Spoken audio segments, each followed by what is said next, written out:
Did you hear the wrap-up show? Ronnie accused you of being in love with me. Did you hear that? What's new about that? Those accusations have been leveled before. Let me see. I'll find that real quick if I can remember what of the million pages. Gary, what of all these million pages, where is the wrap-up? Gary, page 2, far right column. Robin, Gary, page 2, far right column. Let me see. Yeah, Ronnie thinks Lisa's in love with Howard here. Just like she's like totally in love with Howard. It's so obvious. She stands there and she gawks at that monitor and makes comments how great he is and how beautiful his eyes are and he's got the greatest feet and all this kind of crap. I didn't know that. She likes Artie. That's horse. Maybe if she was like a team player and she would come clean with a lot of her like the last time she got laid and stuff like that, or how many guys she's been out with, or does she go out with guys, or what the deal is with her. I mean, and maybe if she did ask me about that story, maybe I would be more agreeable to do something with her. But to me, she's not a team player. She plays with the team when she wants to. That's it. She never answers anything. It's always like she'll walk away, and then when she doesn't get her way, she pouts, and she walks out of the room, and she gets all pouty, you know. Be part of the team if you want to be on the, you know, if you want to do the deal, be part of the team. Well, what about the first part of that statement? Do you want to come clean and tell everyone that you're in love with me? Is that true? I'm not in love with you. I just think you're terrific. You like me. I like you. Right. I think so you're Ronnie's out of line. Great boss. Right. I think you're very fair with people. So, I respect your success. Thank you. So Ronnie is out of line on this. You could be in love with Artie and still respect me. Wait a second. Here's a bigger question. Lisa, if Howard were single and he asked you out, would you go out with him? If I was working here, no. No. Well, you said you'd go out with Artie. So she'd quit. You but it's the Howard Stern show. You wouldn't go out with me just because we work together? Oh, that's a tough one. It's not bullshit. Why won't you go out with me? I can't even go there. I can't even. Okay, all right. What do you mean you can't go there? What, just because we work together, that's going to stop you from having love with me? One shot at happiness? If you had a twin, I would date them. Yeah, but I'm saying, what? So what? A lot of people at work date. That's how people meet. Yeah, that's true. You know, they say it's not great because you see each other every day. But and if it doesn't work out, it could be a nightmare. Yeah. But I mean, we get permission from Mel. You'd have to go and write that letter. I'd have to go, Mel, I need to date Lisa G. Do I have your blessing? Well, like Robin's dating Jim, everything's working out. And Mel would kind say, of the same family. Yeah. Mel would say, who's Lisa G? Okay, yeah. Yeah, you want to date her? I would Go date ahead. anybody you want. Okay, yes, then. You would go out with me. Where would we go? Where would you take me on our date? From her bedroom. Are you a good date? Are you a good date? I'm a terrific date. I think I'm a great date. I'm interesting. I'm handsome. What do you do on a first date? Yeah. Like, where'd you take that? Conversation. No, what do I do? I said the handsome thing sarcastically. I changed all the mirrors in my house because I look so ugly. I swear to God, I covered them up. What do you mean? I just look terrible. But the thing is, I would take you. I would do what I always do with a woman. I would take you to dinner. Do you actually go out on the first date? I thought Sure. your move was to have the first date at your apartment. That's when I was kind of on the down low, you know. I see. I was recently single, and I could play that Yeah, card. you never got past that point. You met Beth. Yeah. And David Spade had a good move. Like, he says to a girl, I can't take you out because, you know what, it'll be reported in the paper that we're going out and won't give a chance for our relationship to develop. Let's meet over at my place. Yeah.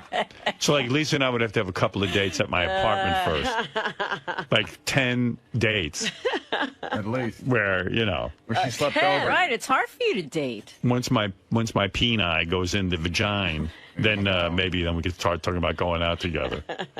You know, but I think we'd have to get over that. Really? So That's where when- did you and Beth go? Did you sneak around to restaurants and stuff? We went out. We went to restaurants and things. No, but the first time you met, you met out. Yes, we met at a restaurant, but then we stayed in. And then you stayed in. Right. Much to my form. You know, we stayed in, and then we started to go out, and she thought I was paranoid. And the next thing I knew, I had photographers hanging out in my hotel room in Hawaii, taking pictures of me, God knows doing what. Nice to see you guys jogging when no one else really knew. You knew. I knew, but I didn't say anything. You guys jogged? I used to go to the gym right by where you live, and I used to see the two of you walking up to Central Park to go for a run. I was right behind you. Hello, Never said anything. You introduced running into the relationship very early on, huh? And you had matching bandanas. She used to, I don't think that was by design. She used to run, and she didn't run in the park, and I was showing her how to run in the park. I said, I think it's a great experience. She'll run in the park, and that was it. So I am a good date. I go running with you. You're like We're perfect for each other. But you got to me almost every day if I'm going to be interested. That's the thing, Lisa. That's a major thing with me. I got to get laid a lot. Yeah. I jerked off last night. Is that objectionable to you? No. I mean, you got to really She's not saying put out. no. You'd have to put out if we were a couple. I mean, once a day. Wow. You know, it's not so horrible. You get it over with. Try to get it over with early, and then go enjoy the rest of your day. Get it out of the way. What's the secret to your drive? I don't know. It's the Stern genes. All the Sterns were horny. All Sterns are horny. I mean, he's a guy. A guy just like that. Yeah. Excuse me? Is he's a guy. And believe me, you'd have some workout every day.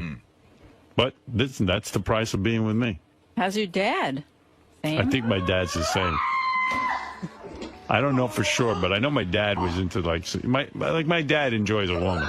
There's no question. I don't know if he enjoys my mom, but he enjoys a woman. Oh, yeah! I taped this when I was 9.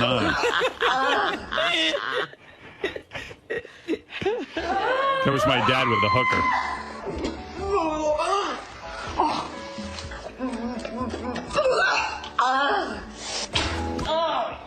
But the sex is important. In fact, Beth was working yesterday. Soon as I get home, boom, right with the porno. Carmen Lavana. Wow. And me. Oh, yeah. So sexy, that girl. That girl is hot. You guys watch her at all? I'm trying to think who she is now. Carmen, Lavana. I think I have the right name. She's been in here, and I'm trying to... Puerto Rican gal. Yeah. With the blonde hair. Boy, oh boy. She does things you like? Well, she's up on a stage with this guy, and she's blowing him, and she's in a little short dress, but then she hikes it up, and he's squeezing her ass, and that's it. And I blow a load. That's it. I mean, she's so hot. It's crazy. And the way she blows a guy, oh, my God in heaven. I mean, she has such technique. Every girl should be like her. With the outfits and the high heels and the blowing. Maron. I mean, really. I mean, what more would a man want? You know, and guys go, oh, I can't marry a girl like that. She's a slut. Yeah, that's why you marry her, because she's a slut. She's hot. You just have to watch her. That's her. There. Right Oh, there. yeah, Her. yeah. You should watch her have sex. Yep, I remember her. Cockroaches. She's spitting on dudes' penises. She's f***ing. I mean, don't ask what this girl's up to. Constantly. Loves it. Hey, motherfuckers. You want to play that way? Yeah. Don't worry, baby. Is that her? Yeah, Carmen Levine. She's got a blade? This is from Lady Scarface 4. Lady Scarface. Say hello to my new friend. Oh, the one I have, she doesn't talk that much. Oh, that's funny. Say hello to my little friend. Fuck the Diaz brothers. Oh, my God. You want some cock? Yes. Huh? Yeah. What do you want? I want some cock in my pussy. Oh, what a girl. Really? I mean, honest to God. What do you want, little girl? Porter. Porter. I want cock in my pussy. Ay, puñeta. Oh, my God. Yeah. ¿Te gusta? Ay, sí, puñeta. See. What does that mean? And she's open to everything, even anal. That's Open another. that back door for me. See, open up that back door. Open that back door. Oh, yeah. God, this is so tight. I wouldn't want that on our date, Lisa. Anal, but everything else I Not need. first date. Right. And what should a girl wear? Nothing. No, I like the heels and nothing. Okay. Yeah, she would wear the heel. She's a No little short. sandals. You should wear those platform boots that like Gene Simmons wears in concert. I'm too tall for Lisa anyway, right, Lisa? I'm 6'5". How tall are you? 5'3". That's not so bad. One day you were talking to me, and I couldn't hear what you were saying. You're in a different. Well, we'd be lying down. Well, anyway, but thank you for saying you would be. Yeah, me and Willing to Jillian date. Barber, we'd fight over you. I would like that. That's another great movie. You gotta. When's the last time you watched Scarface? Oh, I got. You know what? I have a copy of that. I'm gonna be I watching love that. Scarface. I think next I've weekend. watched that like a When million times. when he's sitting in the jacuzzi with Michelle Pfeiffer, and they're like, you know, her pussy is so fucking polluted. I can't even have fucking kids with her. Fucking slow. What are you doing there, waiting around for me to you? Why don't you go? I don't know. Work with underprivileged. Work with lepers or something. Josh, you're on the air. Fucking polluted. Hey, Howard, you were talking about Carmen Luvana. The Yeah. rumor on her is that she has vaginal cancer and is no longer in the business. No, of course. What? No way. Yeah. Where did you hear Stop that? it. A friend of mine is dating her, and he's got this really crazy tattoo of her on him, and they live in Miami now, and she's runs a production company, and but she's no longer doing porn. But maybe she's not doing porn, but Vaginal cancer? I don't think she's got the vag cancer. I don't know. Just telling you what I heard. I've never seen it publicized, but this is from a very good source. Well, I'm sure so I don't rumors wanna- start as soon as a hot chick like that retires from the industry. Right. Pussy cancer, right? She away. must have pussy cancer. Oh, what the hell? This chick's got pussy cancer. Oh! I'll put some radiation on the tip of my dick. Oh! Oh! I'll put some cancer medicine on my cock. Oh! Clear that pussy cancer up right away. Oh! I'll throw some chemotherapy on my balls. This way, when my balls are in your pussy, your cancer-filled twat, they'll fucking cure it.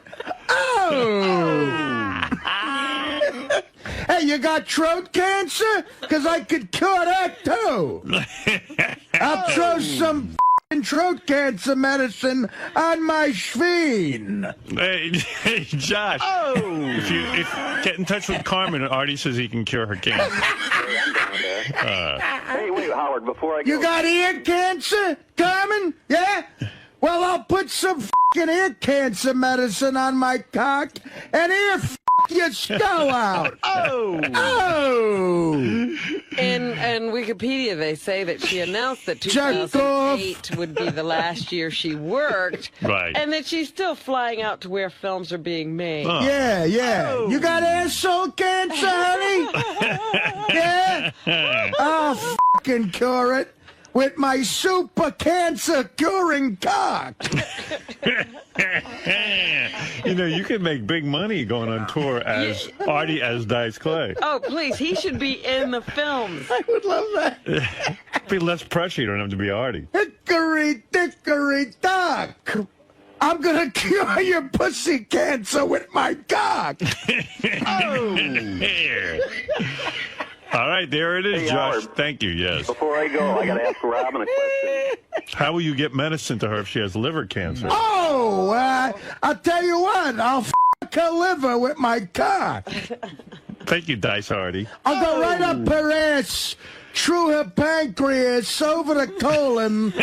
You could. I mean, you're so powerful. Yeah. Your cock can get to her liver through her ass. My cock is so powerful and so fucking long, it'll go over your asshole, through your sphincter, up your pancreas, over your spleen, and fuck your liver cancer right the out.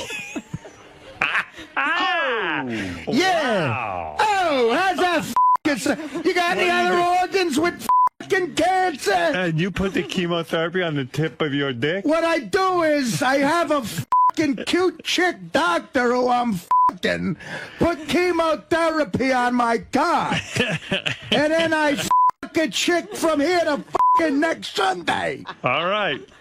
You got foot cancer? How many girls have you cured? I've cured How about do you do that? 3,000 broads already. Of cancer. Foot cancer's easy. I have a fucking jerk off my cock and balls when I put All right. chemotherapy. All right, thank you.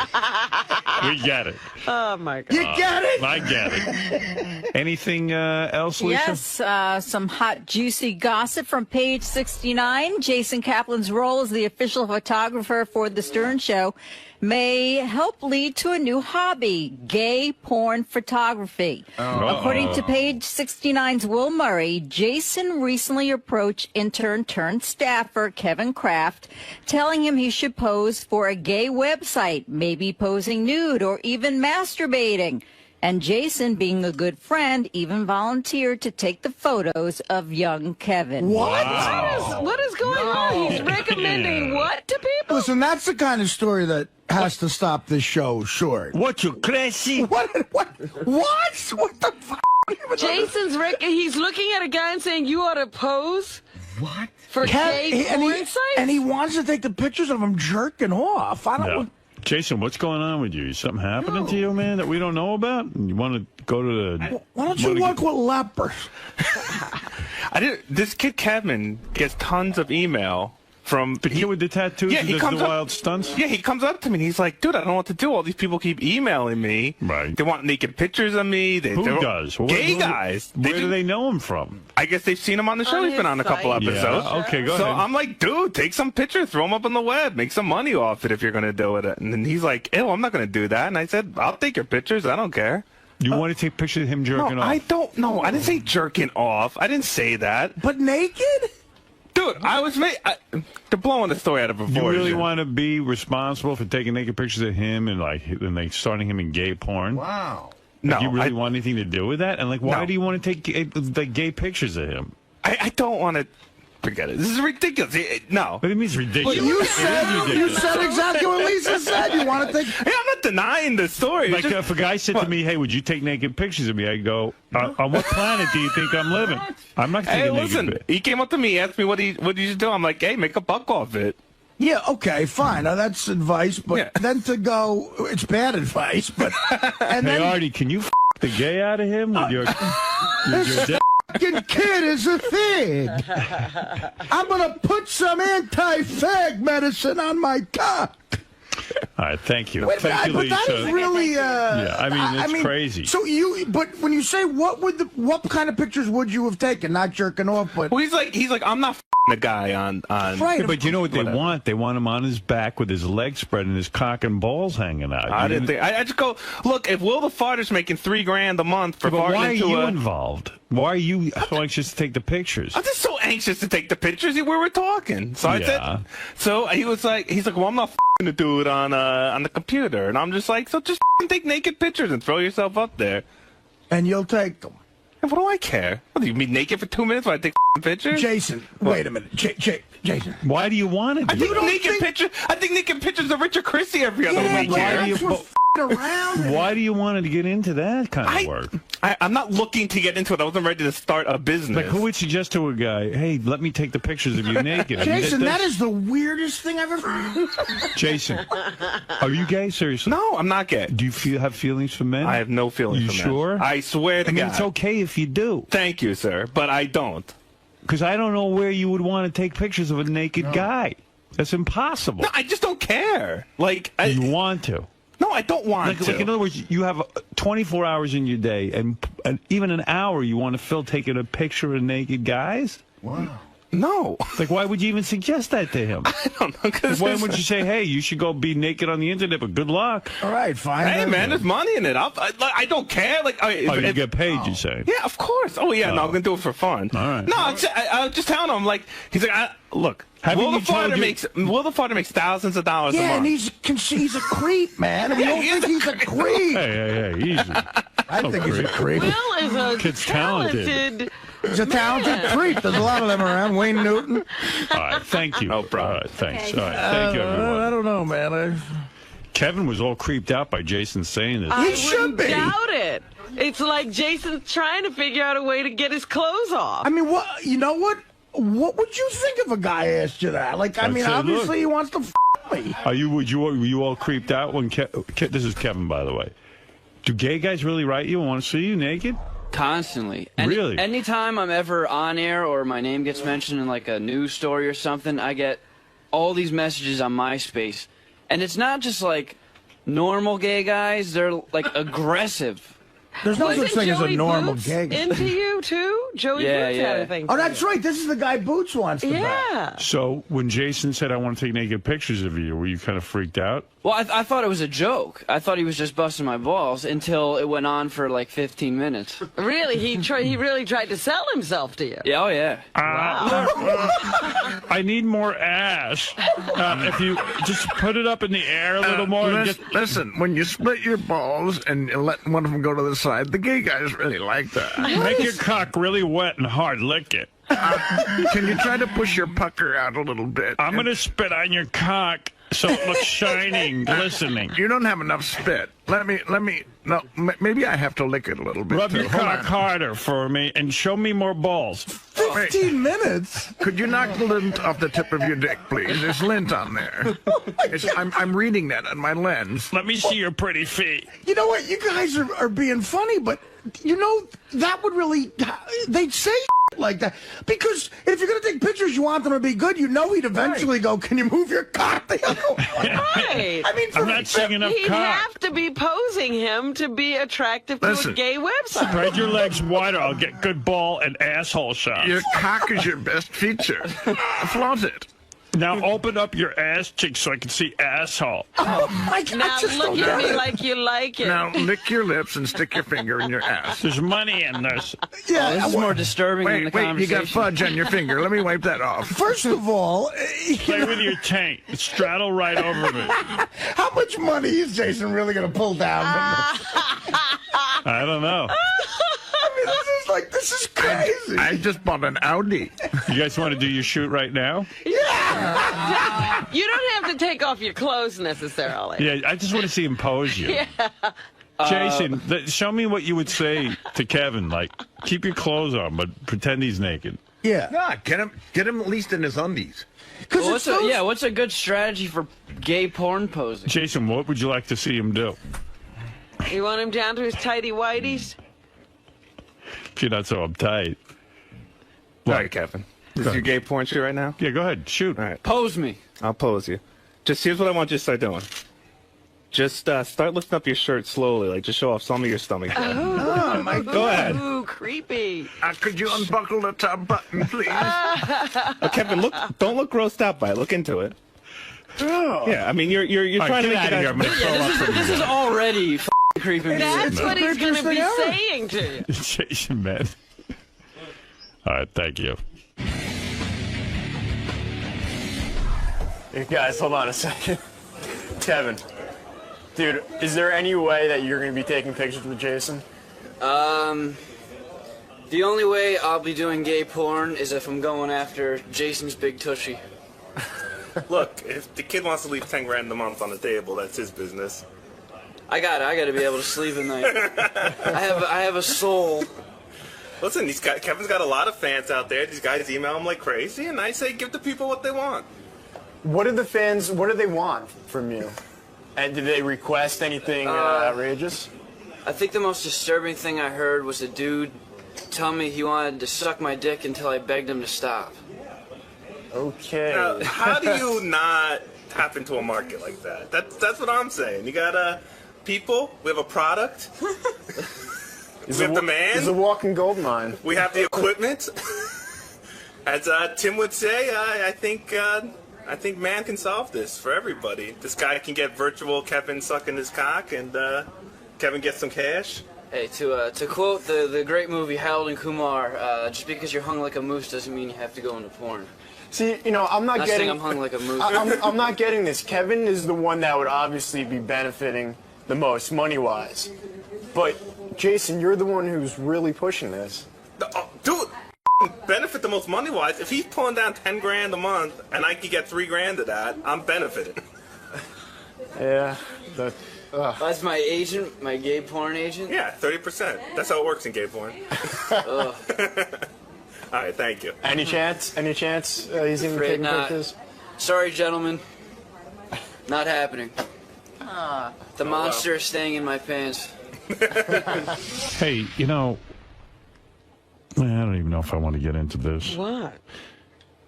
Now, one of the guys was reporting me that, I don't even know if I'm supposed to mention his name, but he said they were walking by Scott the Engineer's studio and they keep hearing like drum beats and all kinds of shit going on. What's he doing? Mixing something for his son? Yeah, that's what it turned. And then there was a whole bunch of investigations. Scott's just back there mixing up his son's album. And so I said, well, maybe he doesn't have enough to do. Why don't we get him involved in some best of tapes? I mean, if he has that much time at work to be like mixing his son's entire album, and according to people, it goes on like for lots of hours. Oh, really? Yeah. And then someone filled in for Scott. Tim Sabian told me somebody filled in for Scott, and he said he did Scott's work in about an hour. Wow. For the whole day. That's what everyone. The rap is that like the rap is that you don't do that playing much. Something for a couple of seconds, but no. No. They busted you. Totally. I've been here. Not today. This has been going on for a while. No, it hasn't. Because that's a lie too. All right. So, this is all. yeah, I was playing some stuff. Just want you to know it's getting back to me. I was playing some stuff. I do it all on my own time. I was here for the past 2 weekends doing my own. No, stuff. I understand that. So but this was during the day. There's nothing going on that I shouldn't be doing. How come Tim reported to me that your whole job was done in an hour? Well, let Tim come in and sit with me for 8 hours and see what I do. All right. Don't let me hear you. Want to fire me? Fire me. Okay. Oh, I mean, why are people lying? I mean, ask my intern. People are telling me. Ask the people that's sitting there. Did I say I was going to fire you? No, but you said maybe you should have more work. No, you have people that are lying. I have plenty of work, and I've been doing it. How come the filling guy did your work in an hour? Because he didn't do everything and he worked on your son's album. What? Yeah, he did all the work on your son's album and did all your work in an hour. You know, people have nothing else to do but fucking trash other people. You know, they can all go themselves.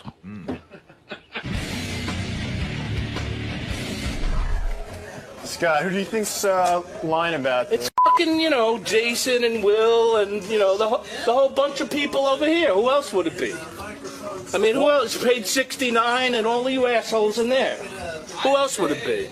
Lisa, get the out of my face. Who monitors what he does anyway? Who knows what he does? I think he's his own boss. Yeah, right? He's having like a mini meltdown, Howard. Oh, yeah? Am I missing it? Yeah, he just came and yelled at Will and Jason and those losers at page 69, and it's pretty defensive for a guy who wasn't doing it. The answer is, I wasn't doing it. Maybe he feels guilty. Let me see a log of what he does. What does he do anyway? I don't even know anymore. Is there a log? Because we don't do that many bits. What does he do all day? You know, I'm going to be really honest with you. I mean, we do a lot of bits, but we do them in Richard and Sal's room. Right. I know that we did take away a lot of, like, he doesn't have to do best of here. And that was a big deal that he had to do over there. And I know that Richard and Sal do a lot of the pre-recorded bits. I know that Scott gets Robin's news ready, and he makes sure your studio's set up in the morning. But yeah, we heard the whole thing is like getting Robin's news clips. Other than that, he's done. Hey, Scott, what else do you do besides Robin's news clips? Scott? Well, I just want to know what he's doing. I don't even know what he does. He said on the wrap-up show that his studio's a real pig Yeah. And besides Robin's news clips, what do you do? I just don't even know. I do anything. What do you do besides Robin's news clips? I've been working on a lot of the specials that we do, music specials. Right. Working on game show special now. Oh, you are? Yeah. Oh, okay, good. That's what I was doing today. Game show special? Yeah. Yeah. All right, so you're working on that stuff. Yeah. John Hine just told me he does a lot of work on a special. I just heard him editing some of the Tom Bergeron stuff. Okay. So and I'm responsible for making sure that everything is kind of working in here. Kind. You know, that's when I come in and my intern and we work with Evan and we come in and we make sure everything is okay. is right in as long here. as you got enough work to do. I don't want to see you loafing. Yeah. I do. Okay. I believe also you get my Hawaiian punch in the morning, right? Yes, I try. And he's also the With president of Afghanistan. Aren't you the president of Afghanistan? Part-time, I do that as well. And he manages Celine Dion, too. All right, thank you. I gave that up. As long as you get stuff I got to that do. reference very Oh, well. yeah, I got stuff to do. Okay, cool. I'm not useless yet. Thank you. He was asking to be fired like 2 seconds ago. I know. You want to fire me? I mean, fuck everyone. We just want to know what you're doing. People that I mean, lie, you know why what? don't you fire People who them? pay you have a right to know if you're busy enough. No, I know that, but why did the people that lie to you? Do the people that lie to me want to come in? I said that I was playing something for a minute. I didn't deny that, but I heard it was I'm not longer than sitting that. there and working on it. We heard it was like a whole thing going on back there. I'll do that in my own time. All right, fair enough. All right, just want to make sure you're busy, that's all. I don't need you loafing. You're a high-salaried guy around here. So, do you know who threw Scott under the bus? Maybe. Maybe I do, maybe I don't. Come on, tell me. Maybe I do, maybe I don't. I won't tell him who's that. Who, me? Yeah, come on. Listen, we work in, as Bill Maher said, we work in the Viper's Nest, and anyone can sting you at any time. So, if I knew, I wouldn't say. Let's put it that way. Just deal with it. You know, So- Scott spends all week recording his kid's album, and you know, someone's bound to hear it, or 2 people, or 3 people, or more. He claims that he was just playing a little bit during, work hours, just playing it, not working on it. Hey, man. Do you buy that? I have no idea. Scott's his own guy. If he says he was just doing it a little bit, then he was just doing it a little bit. I don't know how several different people would report to Gary one thing, and it turns out Scott was only playing it for a minute. But I guess all 4 people walked by Scott's door that 1 second during the week that he was mixing his kid's album. So I guess it was just bad luck for Scott. But I can say that if it was my story, I would have saved it for page 69. So it didn't come from me or Will. That's all I'll say. Chris, the man behind the camera. So, Ronnie. What now? I was asking around to find out who threw Scott under the bus It before. wasn't me. Don't, 𝗛cie𝗄𝗿𝗍, man. So I talked Getting to a Jim. little sick of his whore, too. Why? What is Because right the first thing he comes, he says, I was the one who threw him under the bus. Well, I talked to Jason because, you could see why I go to him first. Yeah, well, Jason's a total rat around here. Yeah, and he said it wasn't him or Will. Okay. And he told me to look a little bit closer, like people who are in Scott's office. Well, implying you or Lisa G. Wasn't me. All right, Lisa, I've been asking around trying to find out who threw Scott under the bus before. Right. And the first person I went to is Jason. And he usually fesses up to things like this, but he said it's not him, it's no one in the bullpen. And he told me to look a little bit closer as, maybe you or Ronnie who are always in the studio. God, that's ridiculous. No. And Ronnie says it's not him. And it's not me. That's funny. The first person I always think of is either Jason or Will. Exactly, yeah. But like I said, Jason's usually mans up.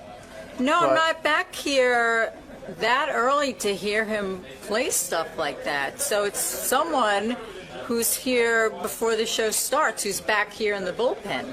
Now, who would you think ratted him out? What do I think? Jason. Right? He's the only person I know. I'm kind of dumbfounded myself. Jason. Who does Scott think? Scott thinks it's someone in the bullpen. Yeah. But he's not naming names. That's where you would probably... so it's someone who's back here who hears it. His door is open. So it's someone in ear distance, listening distance, who can hear it. Do you think maybe Will? No. Like, Will's today... he has a good relationship with Scott. I don't think Will would do that. I don't know who would do it. I'm trying to think of the history of who's thrown Scott under the bus. I don't know. I always think Jason. Jason? Either Jason, Will, or Steve Brandano. Oh, I didn't think about Steve. We should... Oh, yeah. I'll ask him. Okay. All right, thanks, Well, Lisa. who do you think it is? I still think it's Jason a little bit. Yeah. Even though he says it's not him. But like, I don't know. I can't think of anyone else. I mean, did everyone know his son was coming up here, or that he was editing? He didn't announce it. No, I didn't know about this. Right. So it's someone who knows what's going on back here. It's someone who can hear it. So that means someone who's close to him. Jason. Will, do you have any idea who threw Scott under the bus? I don't know. I know it wasn't me. And Jason says it's not him. No, I thought it was I think it's Tim did it. Oh, really? Or Jared, one of those guys. Because he mentioned Tim. Howard mentioned Tim when he was doing the rap, so that's my guess. Oh, but I also think a bunch of Howard TV guys might have said something, because I was back there and they were all prepping for the bit. They're like, oh, they're going to do it, they're going to do it. So I think it actually might have been like Goodstein or one of those guys. One of those little weasels back there in the Howard TV room. So, Doug, I'm trying to find out who threw Scott under the bus before, and Will points a finger at you. At me? Scott the engineer? Yes. No.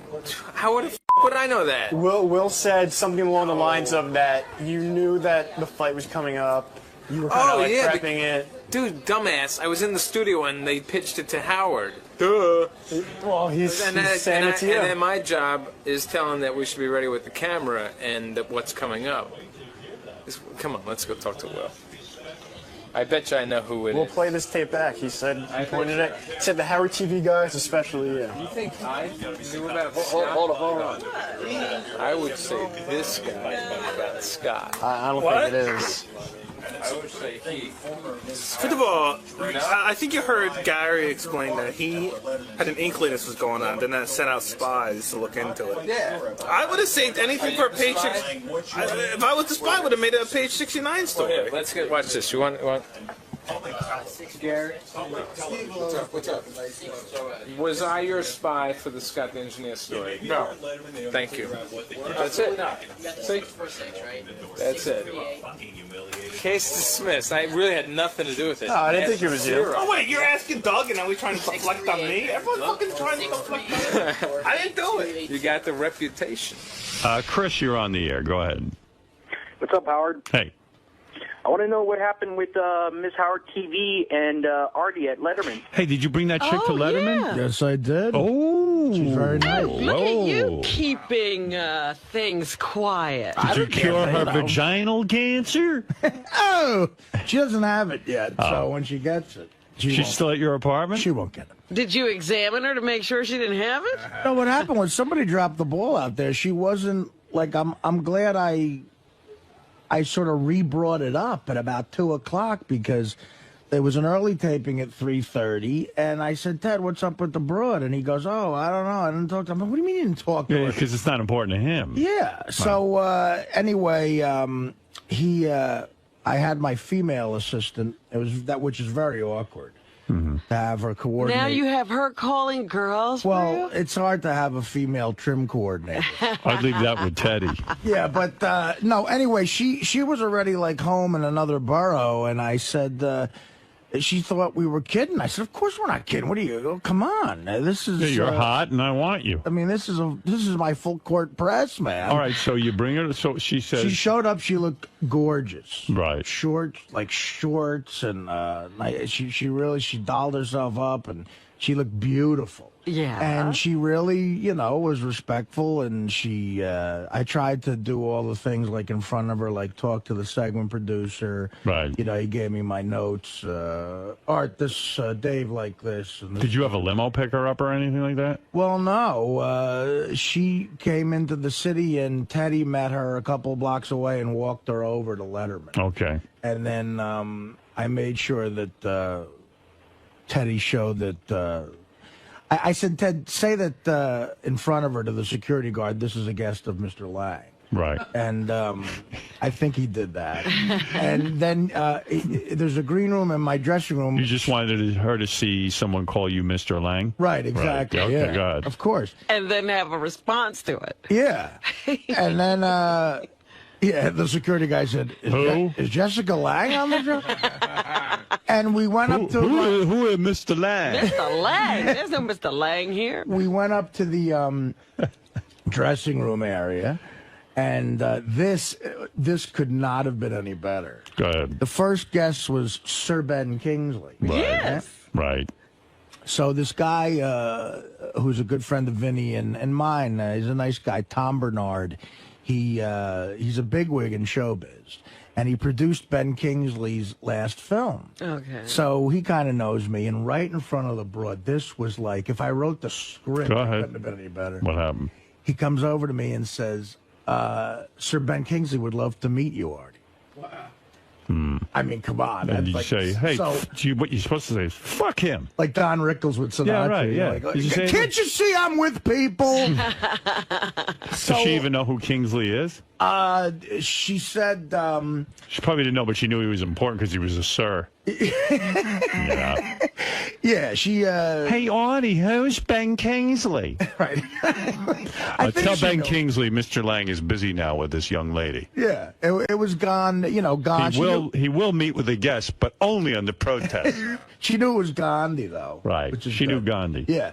At least she knew who Gandhi was. I don't think she knew the connection between Gandhi and Ben Kingsley, but separately she knew, both people. You should tell Gandhi to come in. She here. is aware of Gandhi. Did you summon him to you, or did you? No, I went down to him. Oh, and, sorry. Thank God she didn't come to that, because clearly Ben Kingsley did not want to meet me. Oh, really? That was one of those things where, like, I said, don't. As we were in front of the chick, I made. That's believe okay. It. Well, Yeah. But when we're going down, I'm like, dude. That's what you should have said. You know what? I'm too busy right now. Well, I did that when I had the 3 broads last time. Mm-hmm. I did that exact thing with Paris Hilton. Yeah.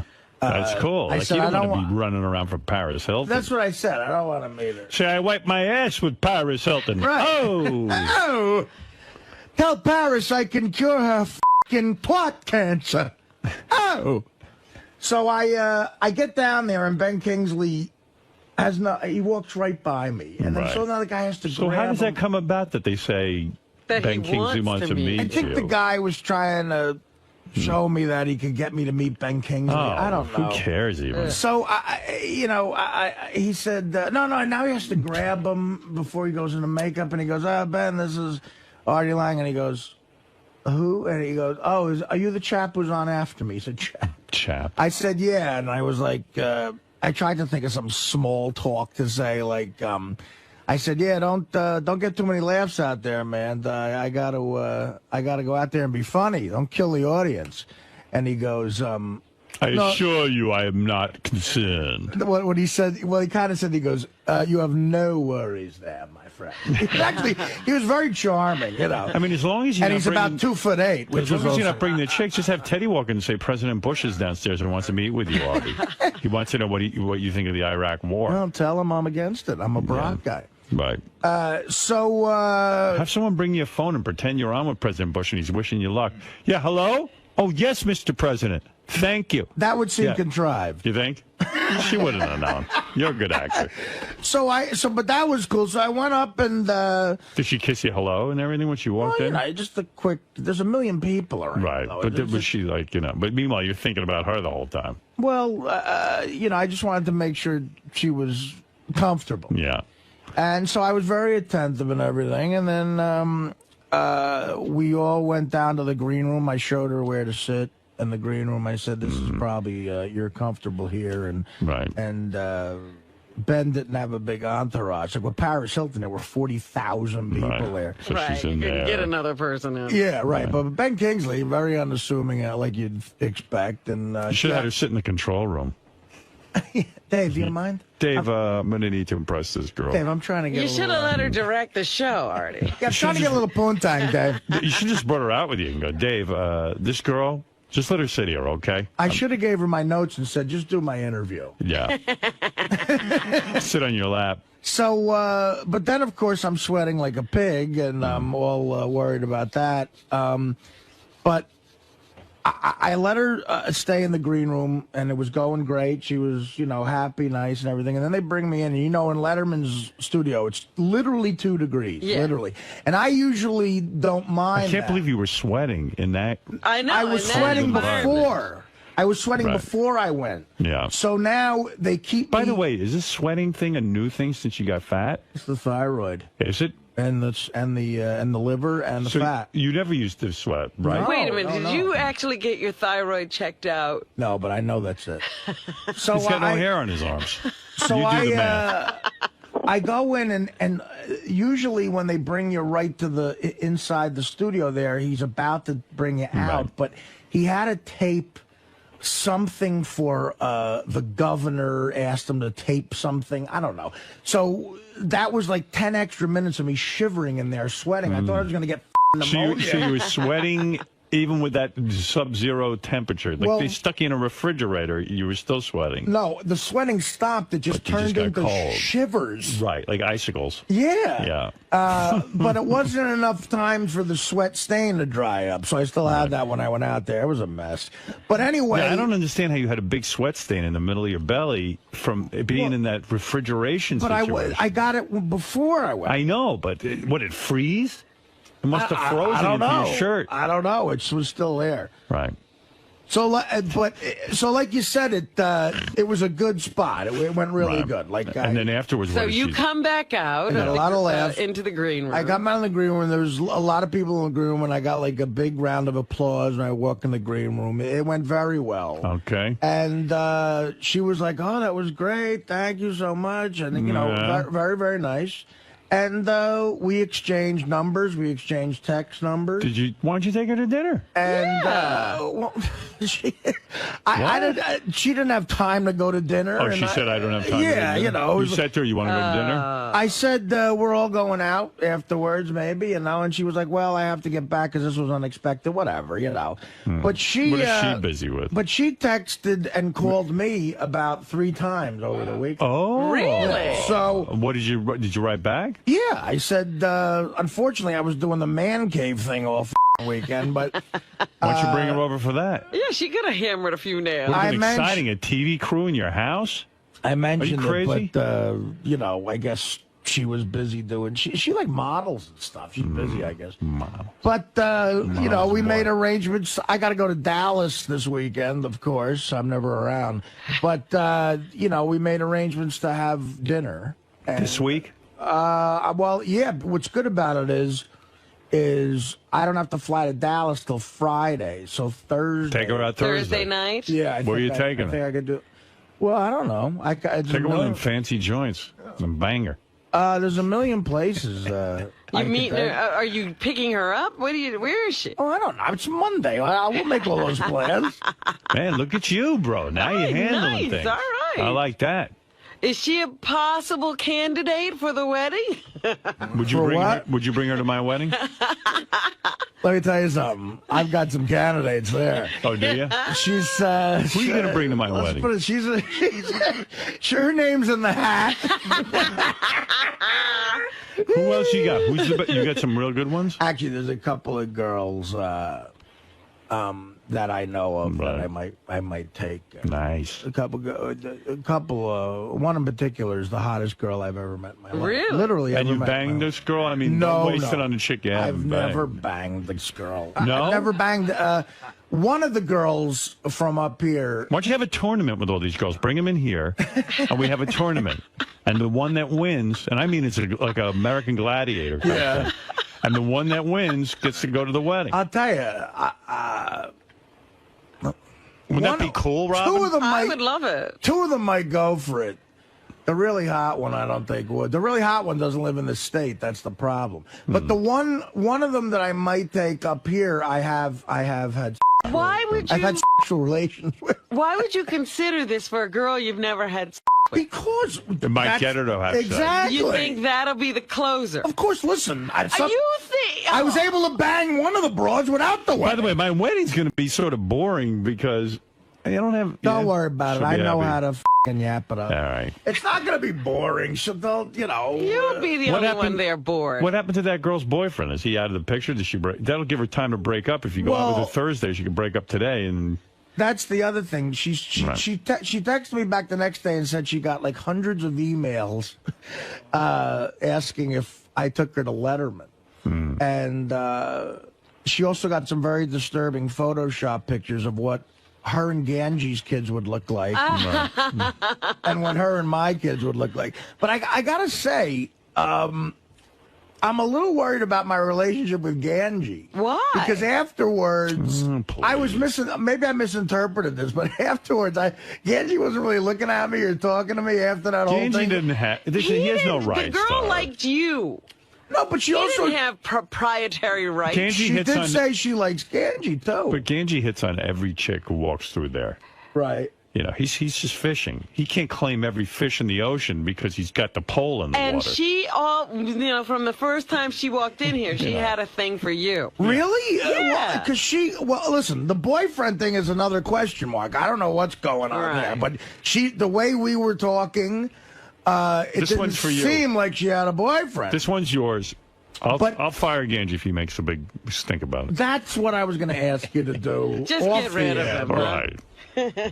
When's the last time you hung out with Ganji? So he's mad at you. How's that going to impact your life? No. I like Ganji. No, my problem with Ganji is he hits on every girl, and then when you go after him, he's like, "Hey, don't go after my girl." Oh, really? Yeah, then he's claimed every girl. What you should do to piss him off? Marry her. Oh, yeah? That's like That'll Ralph. piss me off. The night I met Beth, Ralph and I were together, and Ralph called me at one point and goes, "You know, I'm not mad or anything, but I just want you to know, I was hitting on her first, and I go, dude, you happened to sit next to her at the table. That was hardly a sign that you were dating her." And I said, if you were dating her, I would never hit on her. But he's the worst person to even bring that up. Didn't he always steal everybody's girls? Well, yeah, but I don't know. Anyway, all right, so good luck. Artie, the answer, Chris, is Artie did bring the chick to Letterman, and he thinks he got a date with her. Stay tuned, All right, she seems to be interested, Oh, very nice.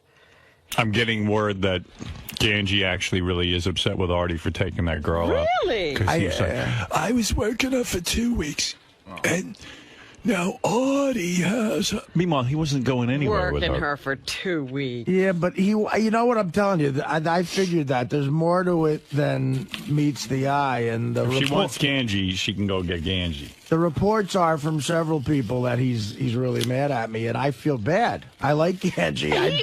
You didn't know he was working her for 2 weeks. Well, I mean, he's a girl.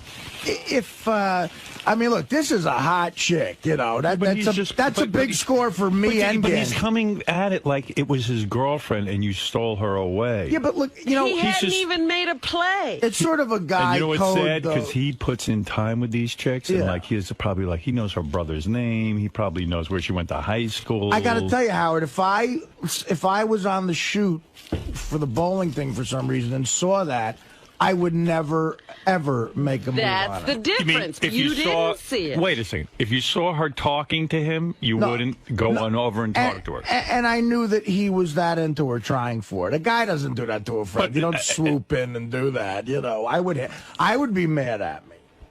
But I didn't watch anything go down. The girl came in and she said, "I like Artie." Yeah, but, then when the Ganji thing started, I could tell he liked it. Look, we were on the air, so I was trying to be funny. I like Gina Lola Brigida. Should I be mad at her husband?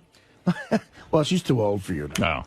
No. I mean, I don't know. I'm trying to think of somebody. No, I know. Some name to call I understand, but I met a dude that went out with her.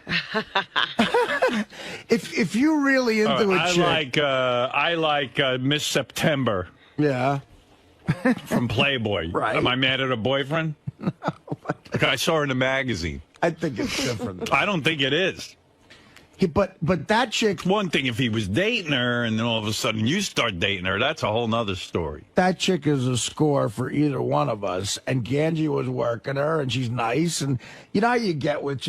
I tell you, I've had crushes on chicks and then some guy comes... Yo, what's going on, guys? Hey. So...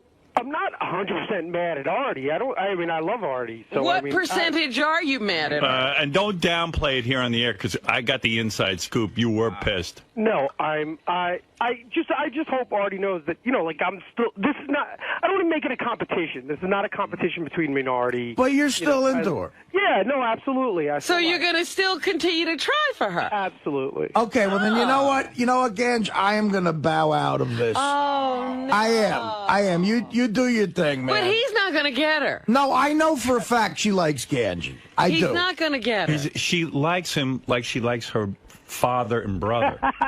Shut up. Bullshit, her Ganji. friend. You know what, Ganji? You remind me of a guy who like.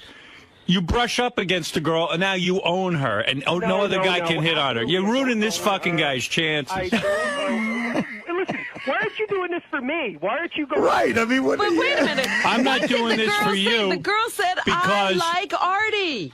Hold it a second. I'm doing this because you should go out and get her. But don't lay some trip on Artie. I'm not. Listen, She ain't with you. She knew you for 2 weeks. She didn't have any date. And you're such a fucking pussy. You never even asked her out. Artie asked her out.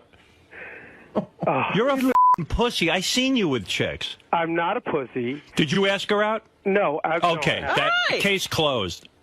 You're hanging around her for weeks. You're going to be her best friend, and it's going nowhere. I'm not trying to be your best friend. You're gonna be her best friend. I'm not. That's not my intention. No, but me and Ganji You just cost this chick 6 figures. Me and Ganji are similar with women. I can tell. I'm not the most bravado guy around women. I'm not either. But all I'm telling you is I've seen Ganji what he does. He's the guy. He's got his fishing pole in the ocean, and he goes over to you and says, "I'm fishing here first.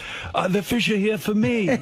That's not true. No, he's a cock blocker. Like that. Ganji. Stop that. Why are you late? So in other words, Artie didn't know you were involved. Ganji, why don't we announce to every man on the planet that he has to lay off this girl? That's right. Every girl is off limits till Ganji picks one. Well, listen, if I didn't know Ganji, but I knew of a guy like that, I wouldn't stop in a heartbeat.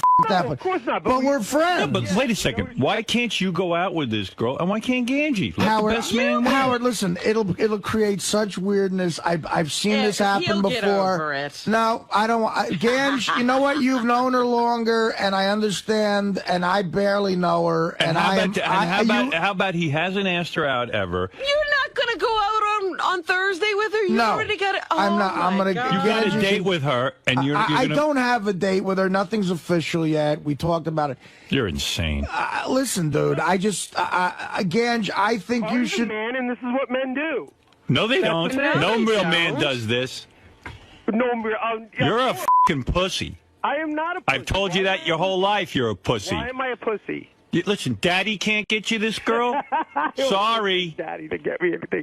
Daddy can't get you this girl. So now Artie's got to back off. But why are you trying to throw me under the bus? I'm not. I'm saying to you, go out and get this fucking girl. What are you telling Artie not to get her for? You're not getting her. I'm competing with somebody in my own world here. You know what, Ganji? Inform us of every chick. You're competing with every man on earth. Inform us of every chick you meet so I can alert my audience so they stay away from her. But every man on earth isn't his friend, though. Yeah, but he had 2 weeks, Artie. 2 weeks for me is not... Weeks. 2 weeks for me is not all. It took me 4 years to ask how many times did she text you this weekend? 0. No, actually, last night and Friday night. I'm sure she has. Well, she mentioned Ganji in one of her texts to me. She goes, I really like both you and Ganji, and you should stay in touch with me. But, Howard, first of all, I love the fact that you're fighting for me. No, I'm fighting for both of you guys. Ganji's not getting my point. Listen. This chick, first of all, has a boyfriend. Both you are in her pants. But let me tell you something. Well, that might be her playing out situation. She walked in the room. Said she'd quit her boyfriend for Ganji. She walked in the room and said she was into Artie. She went to Letterman with Artie. Ganji, if he's such a fucking prize to this girl and she's digging him, she wouldn't have done that. Or she can go out with him too. But if she liked Ganji, if she was into Ganji, she never would have done that. Brought up the Artie thing in front of him. So now, guess what, dude? You're gonna lose out. And this fucking guy's not going to do anything. But you know what? Listen, without getting into detail. Hey, Ganji, can you call us after a year and let us know that you haven't scored with this girl so then maybe Artie can call her? But let her make a decision. Listen, I'm going to say. You're not letting her make a decision. You're making the decision. If Ganji wants to take her out, he should take her out without one of his friends looming over. But the girl even said she wanted to go out with you, not with Ganji. She said, I like Artie better. I don't think she said that. She said it. She said, Gange's sweet. I like Gange. I'm really into Artie. No, she didn't. Yes, she did. Play the tape. She never said, I'm really into Artie. She said, Gange has a vagina and Artie's got a cock.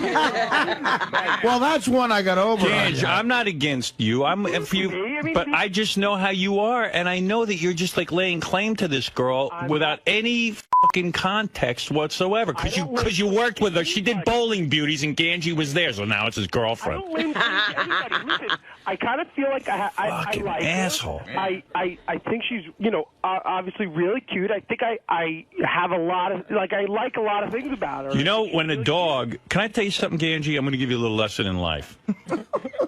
They've actually had cases like this where a couple's getting divorced and they both want the dog. You know what the judge does? He cuts the dog in half. No.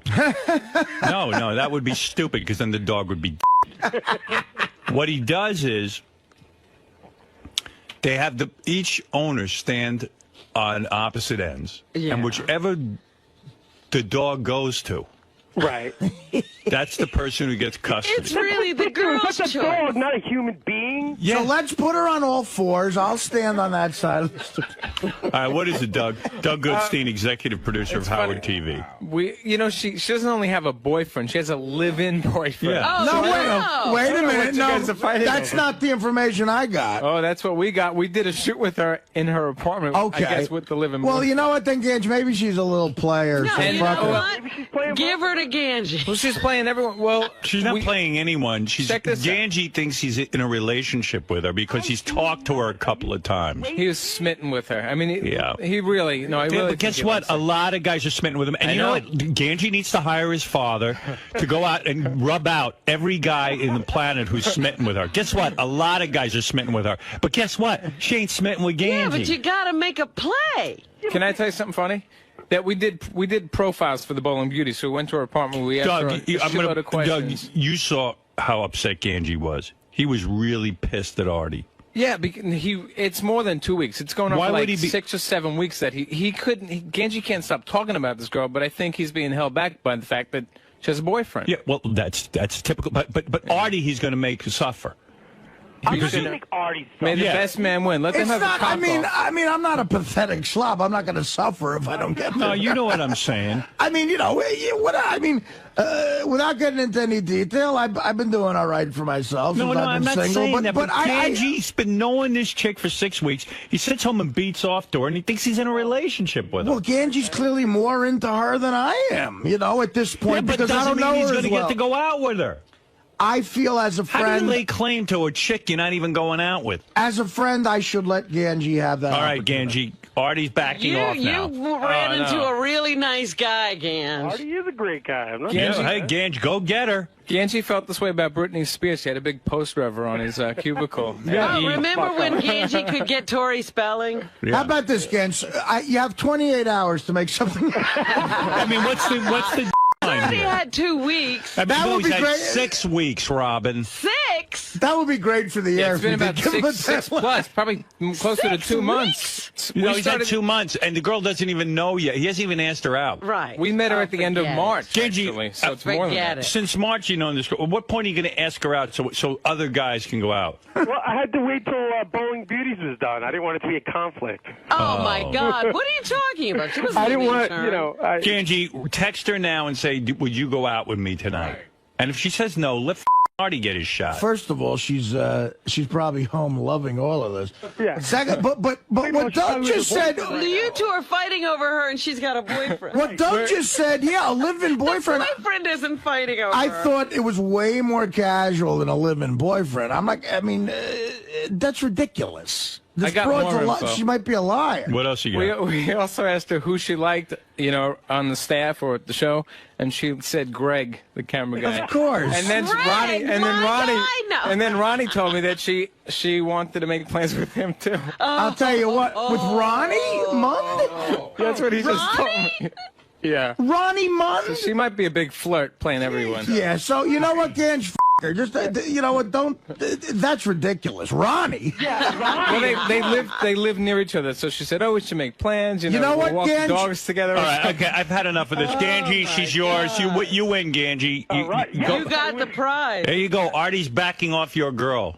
Thanks, Artie. You should go dip your cock in acid so you have a vagina between your legs. And put on a damn dress today and walk around in some You should sandals. never have to cry to You shouldn't even be allowed to wear fucking pants. Put on a pair of hot pants, you fucking nut. the man in you. Go get You know the what, girl Gange? if you want. I wasted a trip to Letterman on this broad. Yeah, you could have saved him some time. Gange, God bless you. Yeah, well, I mean, listen, say something nice about me, so like at least maybe she hears that. You look good in a dress. Oh, F you. Jesus Goodbye. Christ. I mean, I don't believe this, Gange. I like Gange. Don't think I'm against him. I'm for him.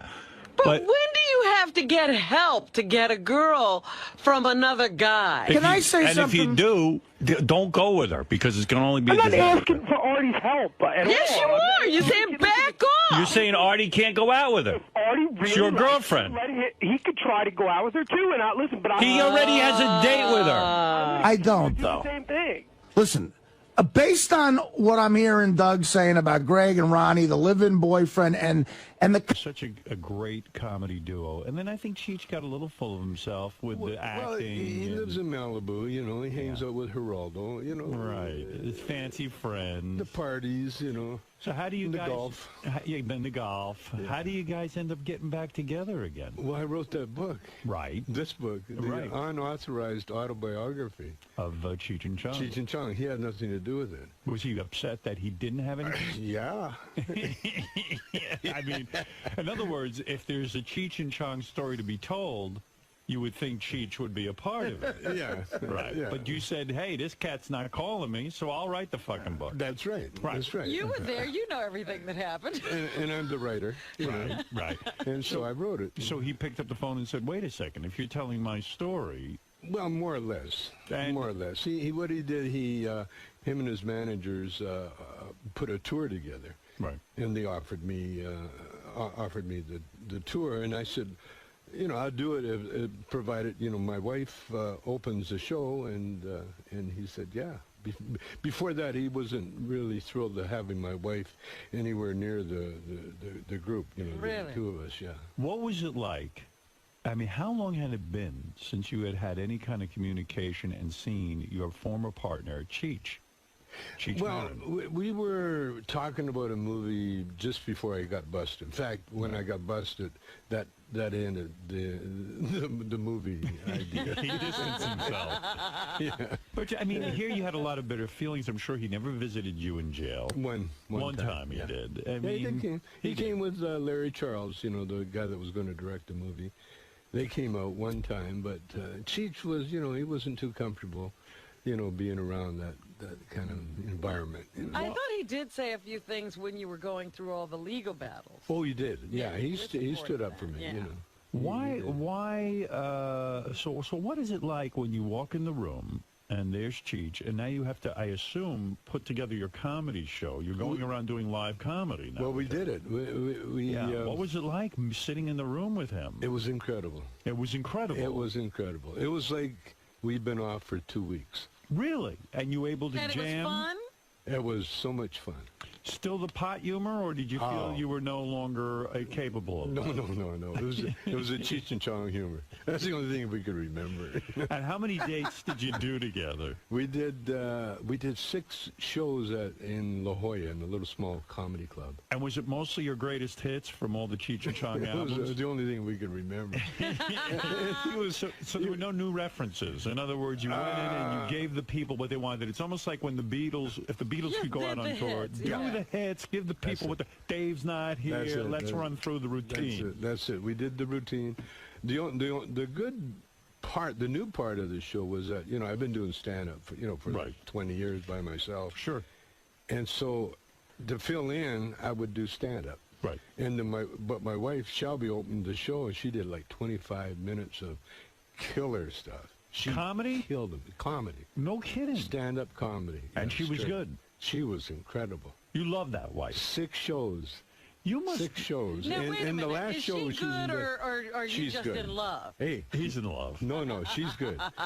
You can be in love all you want, but when you get on that stage, You're either funny or you're not funny. You can still be in love, but you know she's not working. You bring up your wife in your new book, of course, in the authorized biography of Tommy Chong and 𝗛𝗄𝗿𝗍. You say you met your wife while you were married to the other wife. Yes. So when you see this guy John Edwards, yes, you know the vice presidential candidate and all that, when you see him in trouble. Do you laugh at this guy for lying about all of this? Should he have just come clean? Well, his penis, you know, the penis rules. Right. And he won't say that. So any man, you know, like at Clinton or anybody, the penis, you know, you just have to laugh at his penis. You can't argue with it. Right? How long did you lie for? In other words, you must have lived the lie for a while. Oh, I lived it a long time. I lived it. Well, she was still in high school. Oh. And we were never. Your wife, who's now was in high school. Oh, you were waiting for her to get out of school. No, we were never. The reason we stayed together, we were never going to be together. Right. It was a plan. She said, "You're married," and the reason she you know, we had our affair was that I was safe. You know, she didn't want to get involved with anybody. I'm a married man. She could, you know, come and go as she pleased. Right. And so we were never going to be together. Right. And then she got pregnant. Ah. And then we decided. You know, we didn't even think about getting rid of it. You know, we just said, yeah, we're going to keep it. So you had to go home and tell your wife. No. What? Oh, no. You kept it quiet? Kept it quiet. How do you do that? I kept 2 families. Oh, my God. Oh, you're one of those guys. Oh, yeah. You had 2 families. How long did you have the 2 families? Years. No shit. God, what a hero. Did you get, I mean, my wife, my ex-wife, finally got tired of it, and she knew. Oh, so she knows now. Oh yeah, they know. They know from the beginning. Right. They know from the beginning, but they don't mention it. You know, you don't talk. As long as you don't talk about it, it doesn't exist. You see, and it might go away. You know, I mean. So should John Edwards have come out right away and just said, or you admire what he did? In other words, try to keep it a secret, keep a lid on it. Do you just have sympathy for the guy? And of course he's lying, but he can't help it. Right. Well, yeah, I mean, when are you going to tell the truth? Yeah, you know, I messed up. You know, you just have to. Well, my excuse, you know, like my first wife is black, beautiful Maxine black woman, and so I just, you know, my joke is that, you know, I became so black I ended up marrying a white woman. But you've never cheated on this new wife. No. Well, not officially. Oh my God! No. The love of your life. What happened there? No. There's a lot of high school kids Is that in the around. book too? It's not the guy, it's the penis. I know. My penis has been retired. What did your penis do? No, it's retired. It's been retired for years. You have a black fixation, though. I know your current wife is white, but you always wanted to be a black guy. You grew up in a black neighborhood, I take it, and then you said, hey, man. Well, I grew up in Calgary. The only black neighborhood, there's like 6 black people in the whole city. Yeah, but you were fascinated. But I found it. I found them. Wherever they were, I found them. Yeah. And when I got into it is to be a black man. Are you serious? You wanted to be a black man? Oh yes. In Canada, he was ready for it. In Canada, listen. If you're a black guy in Canada, you get the foxes of foxes. Really? Yeah. Because there's so few. Yeah, there's so few. You're a novelty. And you don't have to sing. You just have to be able to stand on stage to hold a microphone and make a noise or something. And, you know, all the girls would flock. Beetlejuice would get laid. You know, here we are celebrating the career of 𝗛𝗄𝗿𝗍 in this new book. And, you know, you think about it. Isn't it a miracle that a guy like Tommy Chong and a guy like 𝗛𝗏 succeeded? I mean, how many comedians can really make and generate the record sales and the money and the stage money? It really is a phenomenal thing, right? Do you ever look back on it and go, how the hell did it all happen? Oh, yeah. How did you two find each other? He was dodging the draft up in Canada. He was the only Mexican I know that snuck into Canada. He had it all wrong. Yeah. And he actually became a landed immigrant for a while. Yeah. And then he met me, and I had a acting group going, and then we ended up, the acting group broke up.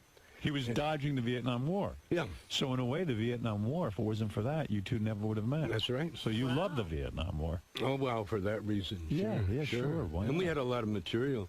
And then, so when Cheech and I, when the rest, the other actors left, Cheech and I stayed together. We formed a band first. You were a musician. Yeah, and Cheech is a singer, somewhat. But you wrote the hit song Basketball Jones. Yeah. So I mean, you really know how to handle. And you hung out with real serious musicians. You hung out with Jimi Hendrix. Yeah. And some of the big stars of the day. Tina Turner, did you hang out with? I'm a big, yeah. You didn't fuck her, though. You didn't see Ike, No. hit her upside the head with a boot.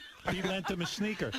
Tommy was backstage, and I said, "You got that sneaker? What size is that?" As a matter of the fact, shoe, and the rest was history. I read a great story about how recently in the paper about how Basketball Jones came about. Didn't Jack Nicholson have something to do with that? Yeah. What is that story? He was driving Cheech and I to the Laker game, and he was impatient, so he was driving on the wrong side of the road on the oncoming traffic because he's Jack Nicholson, and he was passing all the cars going into the parking lot.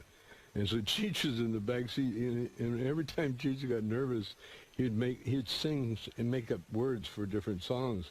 And instead of Love Jones, he was in the back seat going, "I got a basketball Jones." That's funny. Got a basketball Jones. And he sang that, and the next morning, next day, I remembered, and we went into the studio, and it was a big hit. And then we wrote the rest of the How many records did that sell, Basketball Jones? Oh, no idea. You don't even remember. I never got an account. But Jack Nicholson is a bit of a hypocrite in your life in the sense that you met him early on before Cheech and Chong were famous.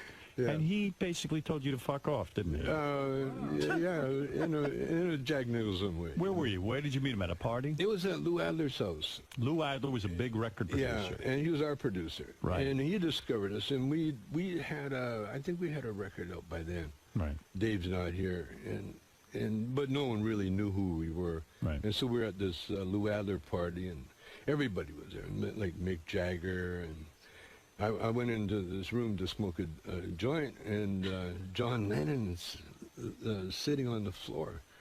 And so I offered him a toke, and John, no, he had immigration problems, so he didn't want to smoke. Is that embarrassing when you go up to a big celebrity and say, "Hey, let's smoke together," and they turn you down? Not really. No. No, yeah, it's understandable, Right. It was a big stinky joint. It wasn't a good, it was Not like the shit you get today. No, not like today. No. And then Rod Stewart walked in. Yeah. And he started messing with his hair, and I offered him a toke, and he said, no, his voice. His voice. And so then... So no one would smoke with you? It was kind of embarrassing. Yeah, it was a little bit It was embarrassing. embarrassing. And so I walked out, and I ran into Nicholson, and instead of offering him a joint, I tried to give him a compliment, and you know how you get nervous and you say the wrong thing. Right. Well, I said the wrong thing. He had just did a movie called Last Detail. Right. Yeah. And he's just staring at me, and he never had his dark glasses on. He's just looking at me. And I said, "Hey, I really liked you in that movie." I said, that scene where you're combing your hair, like you comb for about an hour, And I says, "Did you improvise that?" I said, "Because it was amazing, because you don't have any hair, and you're combing it." And what did he say? He says, "Excuse me."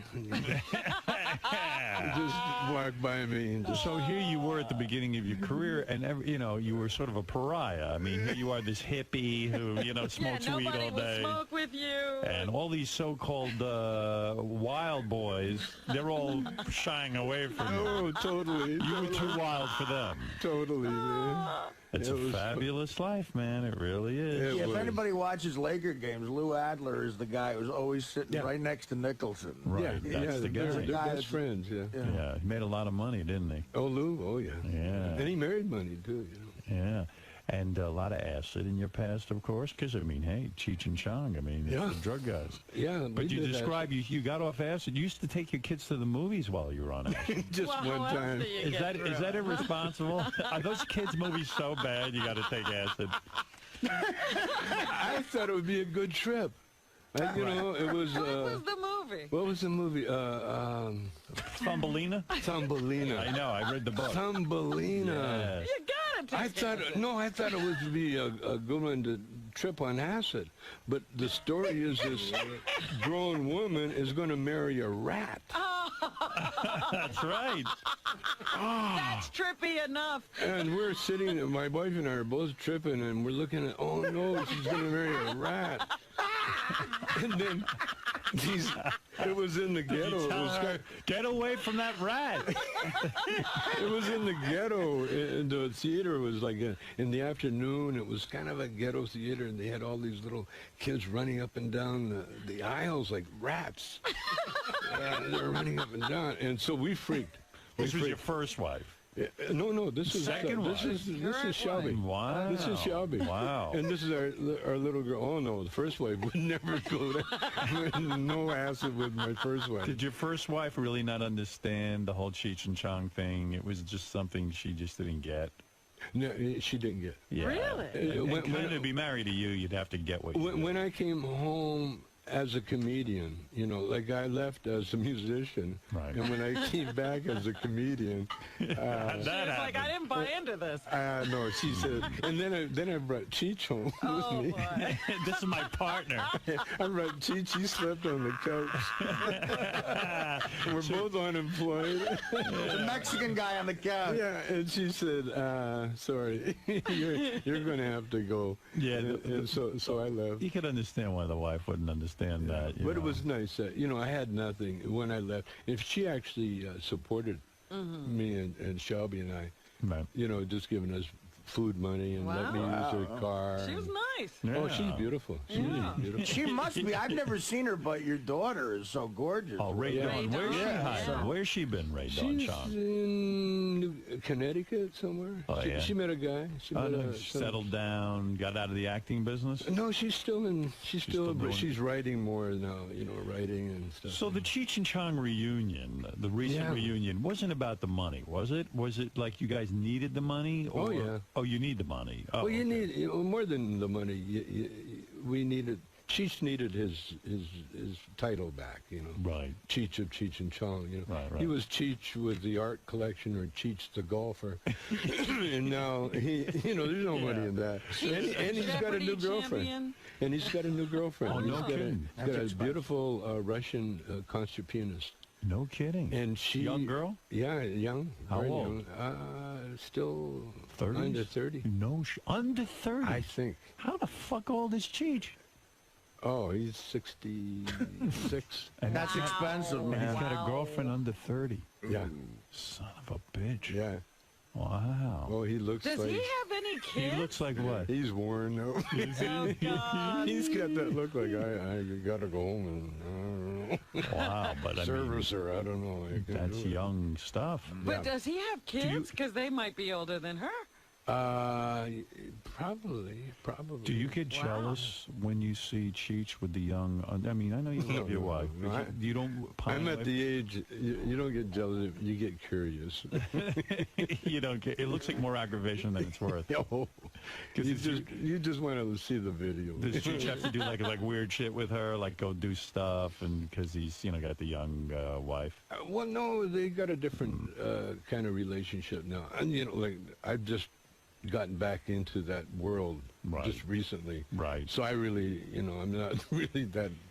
You mentioned well-versed. You mentioned in the book you vacationed in France and you went to a nude beach and you got a boner on the beach. Oh, that's not what you're supposed to do.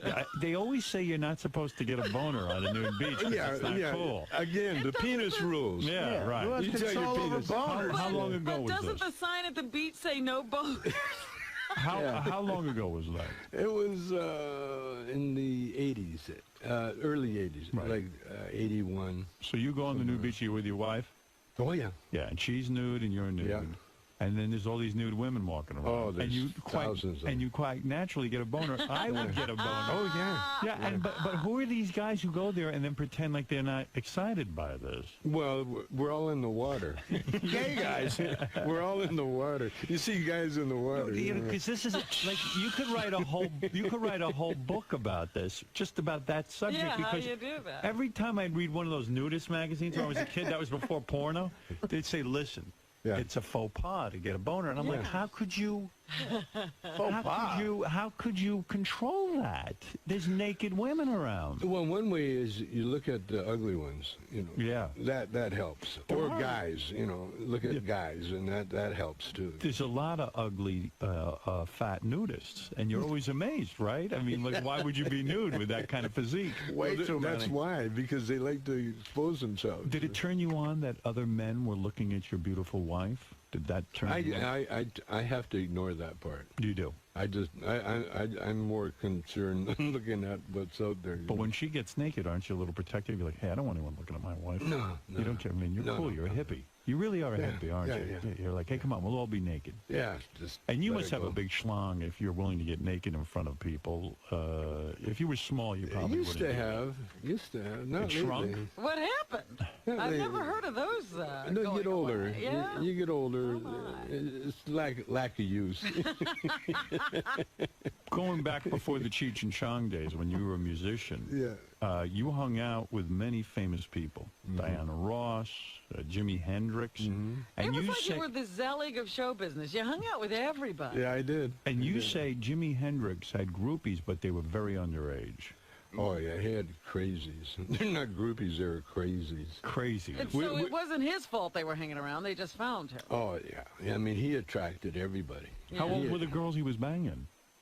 Oh, who knows? But they were young. I really don't know. He was more of a junkie when I knew him. You know? Right, he was more into, nodding out than he was. You never messed with that stuff. You never got into heroin. No coke. I've seen too many casualties. Right. Jackson 5 you hung around with? Yeah, we discovered him. You discovered that? Everybody now has discovered the Jackson 5. You, No, we did. Diana, We really did. No, Diana. Gladys Knight. No, Diana Ross discovered us. Right. Is that true? The Supremes came down to the club we were playing at, and she saw us, and she called Barry, who she was doing a thing with. Right, yeah. And Barry flew to Vancouver and signed us on the spot. And then forgot about us. Then we had to pack up and make our way to Detroit. But then we got on the road after I did the song "Does Your Mama Know About Me." We're on the road, promoting it, and we played in Chicago at the Regal Theater. Is it there? Because you guys in your movies, and that's where we found the Jackson 5. They opened for us. Oh wow! And and you told people about them? No, we took them. Bobby Taylor actually had them stay at Bobby's house for a month before the Motown hierarchy song. Does it make you sad to see what had happened with Michael Jackson? That he's kind of like a freak. I've known Michael ever since. When he was a little 10-year-old kid, standing in a little box, combing his hair in the dress, And I've known Michael really, I've known pretty intimate, I knew he was at the top of his game when he was that age. Yeah. Right. And he never really got away from that age, that feeling. He was bigger than anybody at that age. Right. And then all of a sudden he grew up, but he still childlike. He still wanted to be that age. Yeah, he didn't want to get older. No, he was Peter Pan. He really was Peter Pan. Yeah, it's sad. But the rest of the family was kind of wacky too. Well, yeah, you're from Gary, Indiana, and all of a sudden you got millions of dollars.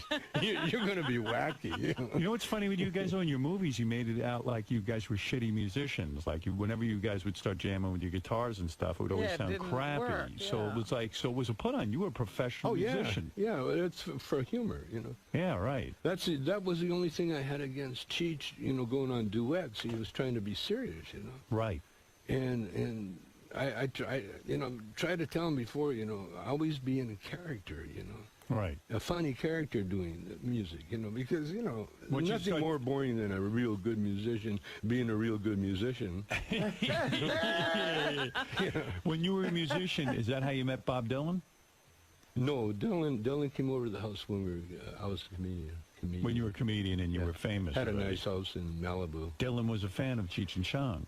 Well, no, actually, Dylan, we had a mutual friend, a guy named Bob Gilbert. Right. Was this artist that built Dylan's house, and he built my house and Cheech's house and boats and everything else. And he was like a little go-between. And I was having Tai Chi lessons at my house. And Dylan's wife, Sarah, was part of the Tai Chi class. And then Dylan came over one day to play basketball. He liked basketball. You played one-on-one against Dylan? Yeah, Cheech and I and Dylan, we all played. It was like a one-on-one thing. One-on-one? What, not a game of horse, but you would just play whoever scored 5 baskets first? Yeah. Did you beat Dylan? I don't remember. I think so. Really? All I remember is Dylan tried to drive by me, and I dumped him on his butt. It was sweet. Just bam. Was it that one time, or did you become friends? No, we're like, as much as you can become a Dylan friend, you know, he's a weird weird guy. Oh yeah, Like you guys are weird. he's but almost weird. weirder than you, man. Almost. No one's But weirder is than me. everybody like you've met all the Hollywood greats, all the big rock stars? Is everybody weird? Yeah. Oh, okay. Yeah. Basically. Who isn't weird? Basically. Yeah. So you they're beat all Bob weird. Dylan at basketball, probably. Oh, just one time. One time, and that was it. And then we went into my steam bath, my sauna, and we hung out there for a while. With Dylan, naked? With Dylan, yeah. You were naked with Dylan? Yeah. And he didn't try any funny business, did he? He didn't reach over and... We're not telling that. Was it part. weird to meet a guy one time and then say, hey, let's get naked and get in the steam room? It was very weird. It was Bob Dylan. It was very weird. Yeah. Because he seemed really young. Yeah. You know? And you said to him, hey, man, let's get in my steam room. Was it you, Cheech, and Dylan? And Bob, yeah. Naked? Yep. That's weird, man. You were naked. That's Sweating. 3 of you. Sweating. It's a whole different It's thing. kind of creepy, you know? Was Michael Jackson in there, too? And I would be creepy. No, Mike would be busy if he was around me. Who was the greatest comedian that ever lived? The greatest comedian? The greatest. Who was the That biggest you've influence? seen, let's say. Red Fox. Red Fox was your biggest influence. Red Fox was the greatest. I've seen Red Fox a couple of times. I seen him do 2 hours. Wow. One time, and he got the crowd up. He was funny. And then he got so terrible. He got took 'em so down. bad. He took them down that they were leaving. And he went to the door and opened the door for him. What was the problem? And they ran out. Do you think he didn't know when he was funny? He Or knew. He wa- had that control. He could do anything he wanted with an audience. Well, why would he want to make them hate him? Because that's part of the game, you know. Get bored. Get him to love you, and then get him to hate you, and then get him to love you again. Really? It was so easy for him. He played games like that. Steve Martin. Yeah. Steve Martin's in that caliber. Yeah. Steve Martin could take any audience and do anything he wants with them. Wow. I mean, Yeah, they say in those the early. guys. I read his book, Steve Martin, and in the early days, he describes his learning his craft. It was like science to him. Yeah. Fucking with the audience and seeing what the hell he could get out of it. Well, he had the best teacher, an empty room. You know, no one coming in, and you had to do your comedy. Yeah, it's almost impossible to learn how to do that in front of a huge crowd. No, you can't. And Lenny Bruce was one of your influences too, Yeah, right? I big would time. think. Big time. Yeah. But Lenny wasn't of the same caliber as Red Steve Fox. Martin or Red Fox. No.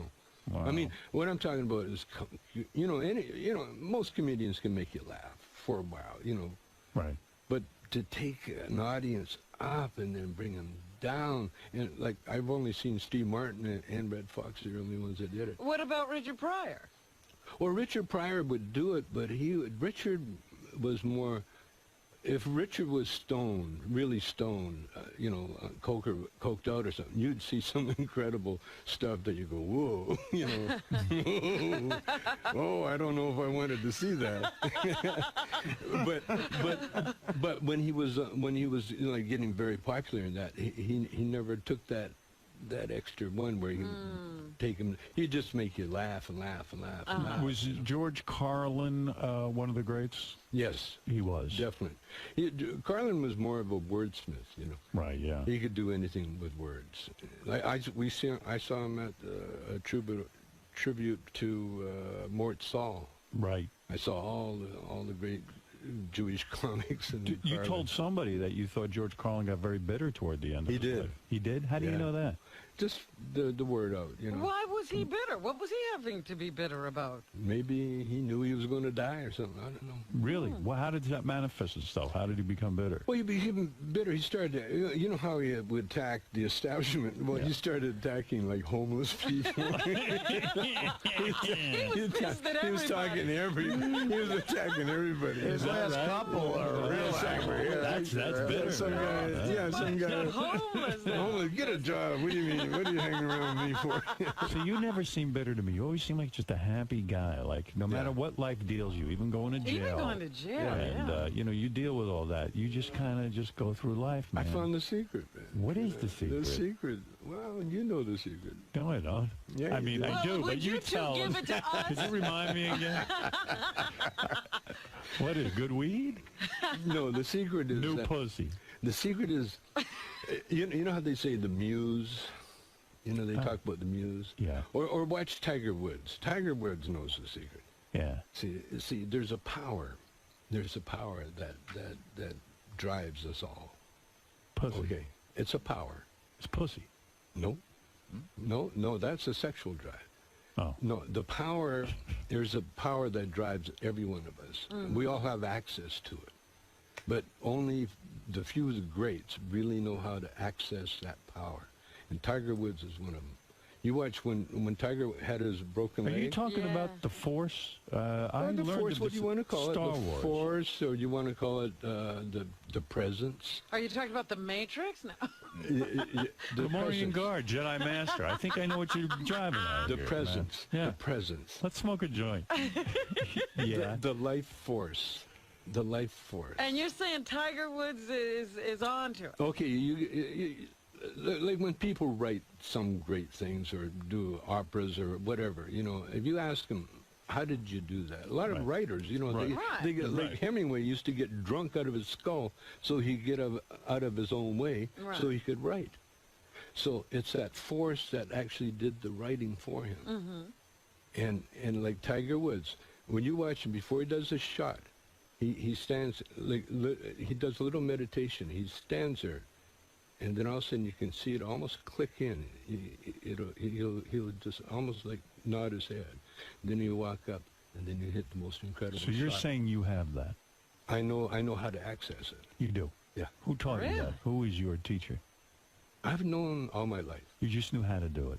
I've known all my life. Did you always know you'd be famous? Did you always know it would succeed, the Cheech and Chong duo? I once, I don't know if it was in this book or the other book, but I said one time I was in a car we just played with Hendrix. Right. And I was in the car with the band, and I said, I'm going to be bigger than Hendrix someday. And the whole band looked at me like, are you nuts? Put it into perspective, though. Put it into perspective. Was Cheech and Chong the biggest comedy act in the world? It's going to be. It's gonna be? You mean there's still life in Cheech and Chong? Oh, yeah. What do you mean it's gonna be? It is, we haven't. Did you sell more records than Steve Martin? Oh, yeah, I think so. And your movies were made millions and millions of dollars. Bigger than anybody. Are you the top rental? Are you honored that, now the pot movie's coming back, with this Pineapple Express? Yeah, we just had Seth Rogen on. I thought he did a pretty good homage to you. Love it. Love it. You like that. Did you see Pineapple Express? Not yet. Yeah, they smoke a lot of weed in it. Oh, I love Knocked Up. Knocked Up, to me, is one of the best bouncer dialogue in the world. I've never seen anything better than that.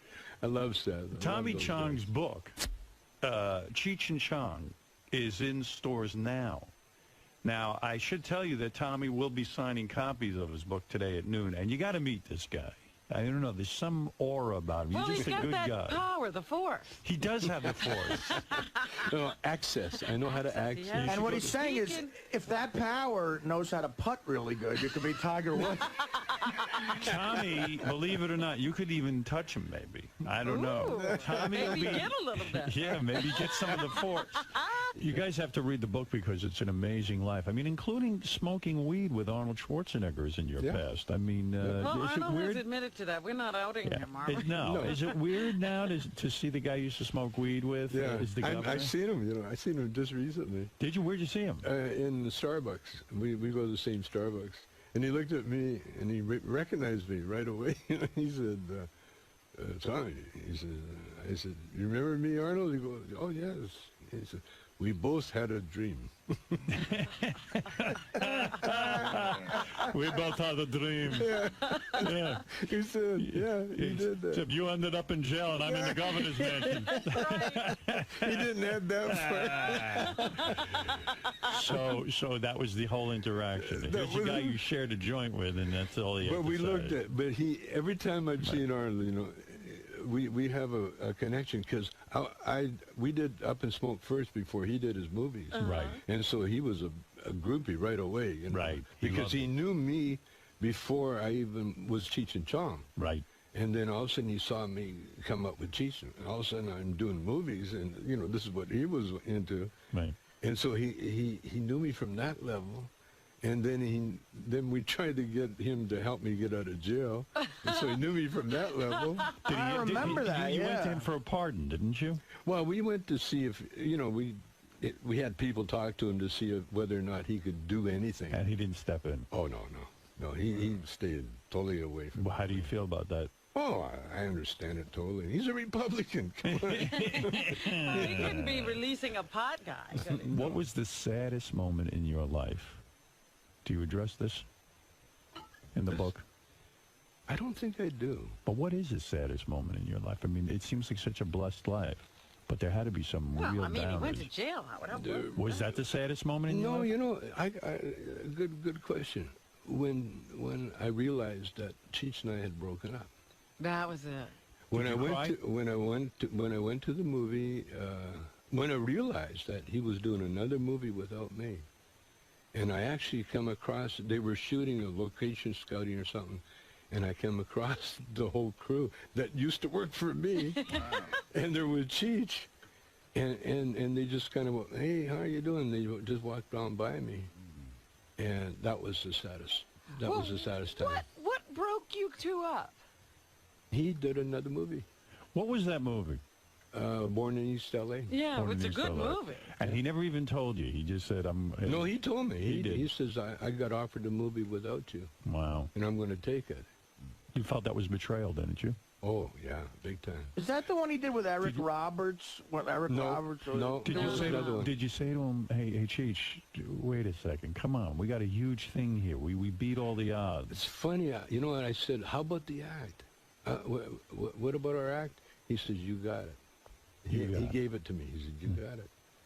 And then just recently, how about the act? Okay, I want it back.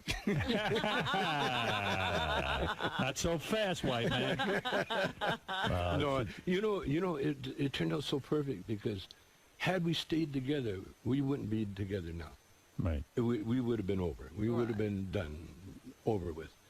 But the fact we broke up at the height of our movie career and everything enables us to get back together now. Yeah, it's like but that's painful. business. You're absolutely right. This guy was your bro. This was your number one guy. He This slept on your couch. It was my career. Yeah. I was a movie director, directed like 6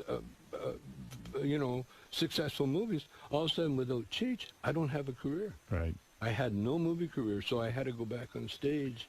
Here's what I predict is going to happen. You and Cheech, of course, are now getting back together. You will get huge again, and he will dump you again. He's just waiting for the chance.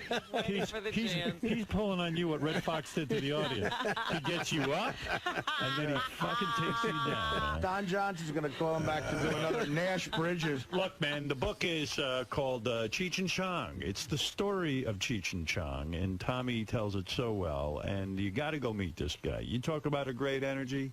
Every time I see Tommy, I go, boy, I love that guy. Yeah.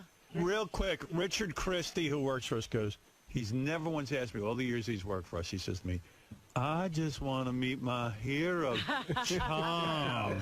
Oh, he calls him go ahead. Chong. Chong, he calls. First of all, the guy's name is Tommy Chong, not Chong. Mr. Chong. Mr. Chong. He has shorter hair than a lot of your fans. Yeah. What do you want to say? I just want to say that you, Mr. Chong, are quite possibly my biggest comedy influence ever. You said that about Howard, though. Well, Howard too, but and by the way, my earliest influence. Be nice to this guy. He's a slow adult.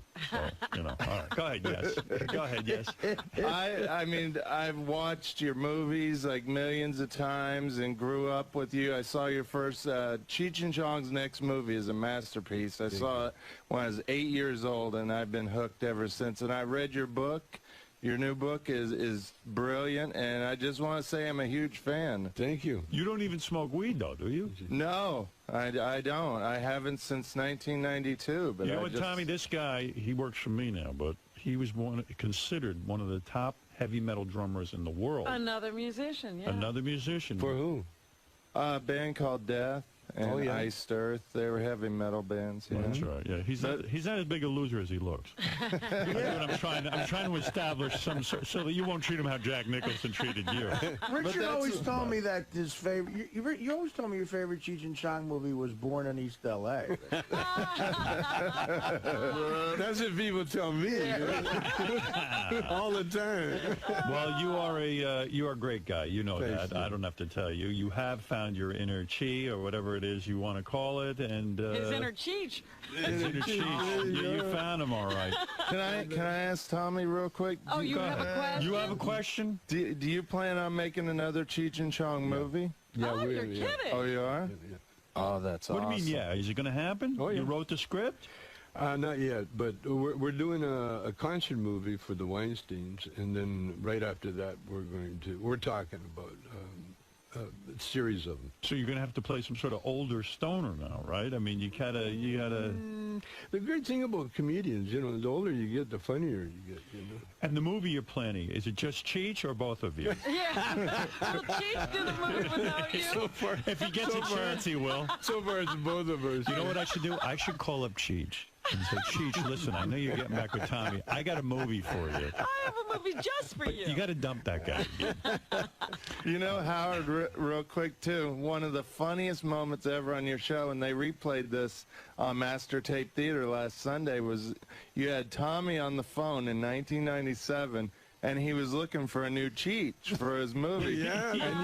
And you had Crackhead Bob audition as the new Cheech. Yeah, he didn't get the part. That would have been brilliant. My favorite memory of Cheech and Chong, and this will always be so great, was when I had that dopey Channel 9 show. The Christmas show. Oh, yes. We were taping Christmas special, and I asked Cheech and Chong if they would be a part of it, and they agreed to be, which was thrilling for me. And we wrote a whole Christmas show, and Tommy was in this sketch where I played the Virgin Mother, and you guys were the wise men. Right, I remember. And you were them smoking now tons on of weed. horses. And you gave birth. I gave birth to baby Jesus. Dan Foreman. To Dan Foreman, baby Jesus. When Channel 9 saw it, and it was funny, and when Channel 9 saw it, they said, there's no way we're airing this. It took, our Christmas special didn't get on until July. I had to beg them to show this, and they finally showed it, and they got so many complaints, and it was just unbelievable. And I said to them, don't you guys understand? I'm not really the Virgin Mother, and it's no longer Christmas, so it doesn't matter. Dan is not Jesus. Yeah, and Dan's not Jesus. And they were like, okay, air it. Oh, my God. The executives, wait, you're telling us Dan Foreman is not Jesus? Well, all I know is, but I always thank you for that. And there's a million great memories in the book. Go read the book. I'm not kidding you. And go see Tommy Chong. And go to CheechandChong.com to get all the tour dates and everything for their reunion, which we will go to, right? Richard, we're all going. Absolutely. We should all go. Yeah, well, I'm going without Richard. Oh, no, I will go with you. At Radio City, that would be great. Tommy, great seeing you, man. Thanks, man. Tommy, how'd it go, man? Oh, as usual, incredible. You've been coming on the show for years. What is it about Howard's show that you like doing? Well, Howard, it's Howard. There's no one else like him. But we've been around long enough to find that out, Everybody tries, but no one really even comes close. And Robin, see? Robin's always a plus. Well, that's part of his strength, Howard knows what makes him great. Cool. So it sounds like things are going really well for you, man. Incredible. You got the tour, you got the book. I think it's karma, I went to jail, and now it's payback. It's your turn now. Everything's happening, and it's crazy, like I wrote the book, I had no idea we were going to do the tour. And after I wrote the book, I'm thinking, I need a good gimmick for the book, and all of a sudden, Cheech and Chong are back together again. And I got a book about Cheech and Chong, so it works so good. A live, brand new show. I'm trying to figure out which mic George is on. It's been so long, I can't remember. George, what mic? George is here. Hold on, wait. Hold on a second. Say something. Good morning. Good morning. Guess Am I on? Yeah, I couldn't remember which. Good morning. How are you? I couldn't remember. Fine. I couldn't remember which switch worked the microphone for your. And which switch am I? You're number 4. I'm number 4. Number 4. 1, 2, 3, 4. What a great voice. How are you, George? Iconic voice. When's the last time you were here? I think it's been more than 3 months. It's been much too long. And congratulations to you on many, many counts. Certainly on your upcoming wedding and the merger of Sirius and XM. There's another marriage, that's right. And congratulations to you on California allowing gay marriage and the fact that you and Brad are getting married.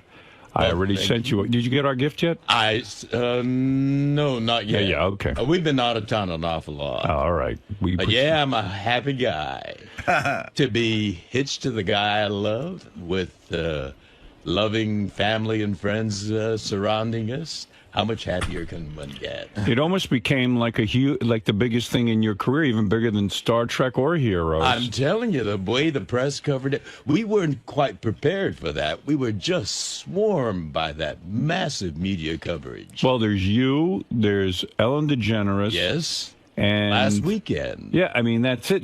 Here gay marriage went through, but they needed to put a famous face on it. And you guys were right there. You became the spokesperson. Well, we're doing what we wanted to do, and our Supreme Court finally gave us, well, they said, you guys have been living in sin for 21 years, so it's about time you made it legit. That's right. Might as well make it legal. Are you nervous? When is the wedding? It's the 14th of September. Okay. Next month. Did you get a marriage license yet? That's when we got that massive media coverage. I see. So we do have the license now. Now, when you get a marriage license, because I've been looking into this, you've got to. Oh, you haven't gotten yours yet? No. Oh, you haven't? No. Oh, even though it's been reported everywhere that I'm married. That's right. I don't know how the fuck that happened. I mean, there must be 5,000 reports I could play you about that I got married this weekend. And I wish everyone would calm down. Who cares if I'm married or not? I'm telling you this. I never saw such interest in a non-thing. Too many media outlets. Yeah. And they love to get it wrong. Yeah. I mean, they had us already married, too. All we did was get the license. Yeah, so you got the license. Did you have, you have to have a birth certificate? Oh, you do? Yeah. A driver's license. We didn't have to have our birth certificate, only our driver's license. That's it? And $70. You have to have a birth certificate? Oh, yeah. You have to have, there's 4 or 5 things you have to have from each column, and you have to match one of the columns. Really? Yeah, Not in California. You have to have a birth certificate, a driver's license. I've got to have my divorce papers. You're they want you to prove that. Yeah. You have to prove you're divorced. It's a whole fucking deal. I thought of a couple loopholes though for George. You could, I think, they just specified gays getting married, not two men. I think you could have said. No, they said marriage equality. But Every I person think you has. could have years ago gotten married and just said you guys weren't gay. You just were two guys who wanted to get married. No, you couldn't.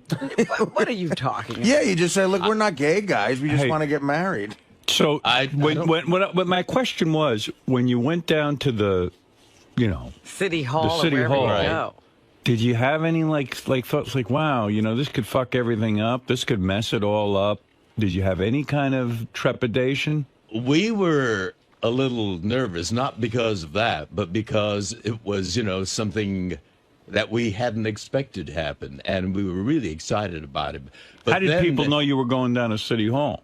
Well, the press, this was the first day that marriage equality was going to start happening. So the press was there in mass. And when we showed up, we were just, swarmed by them. We couldn't move. And then they asked, the mayor of West Hollywood was making a speech, and they asked me to make some comment at the same time, too.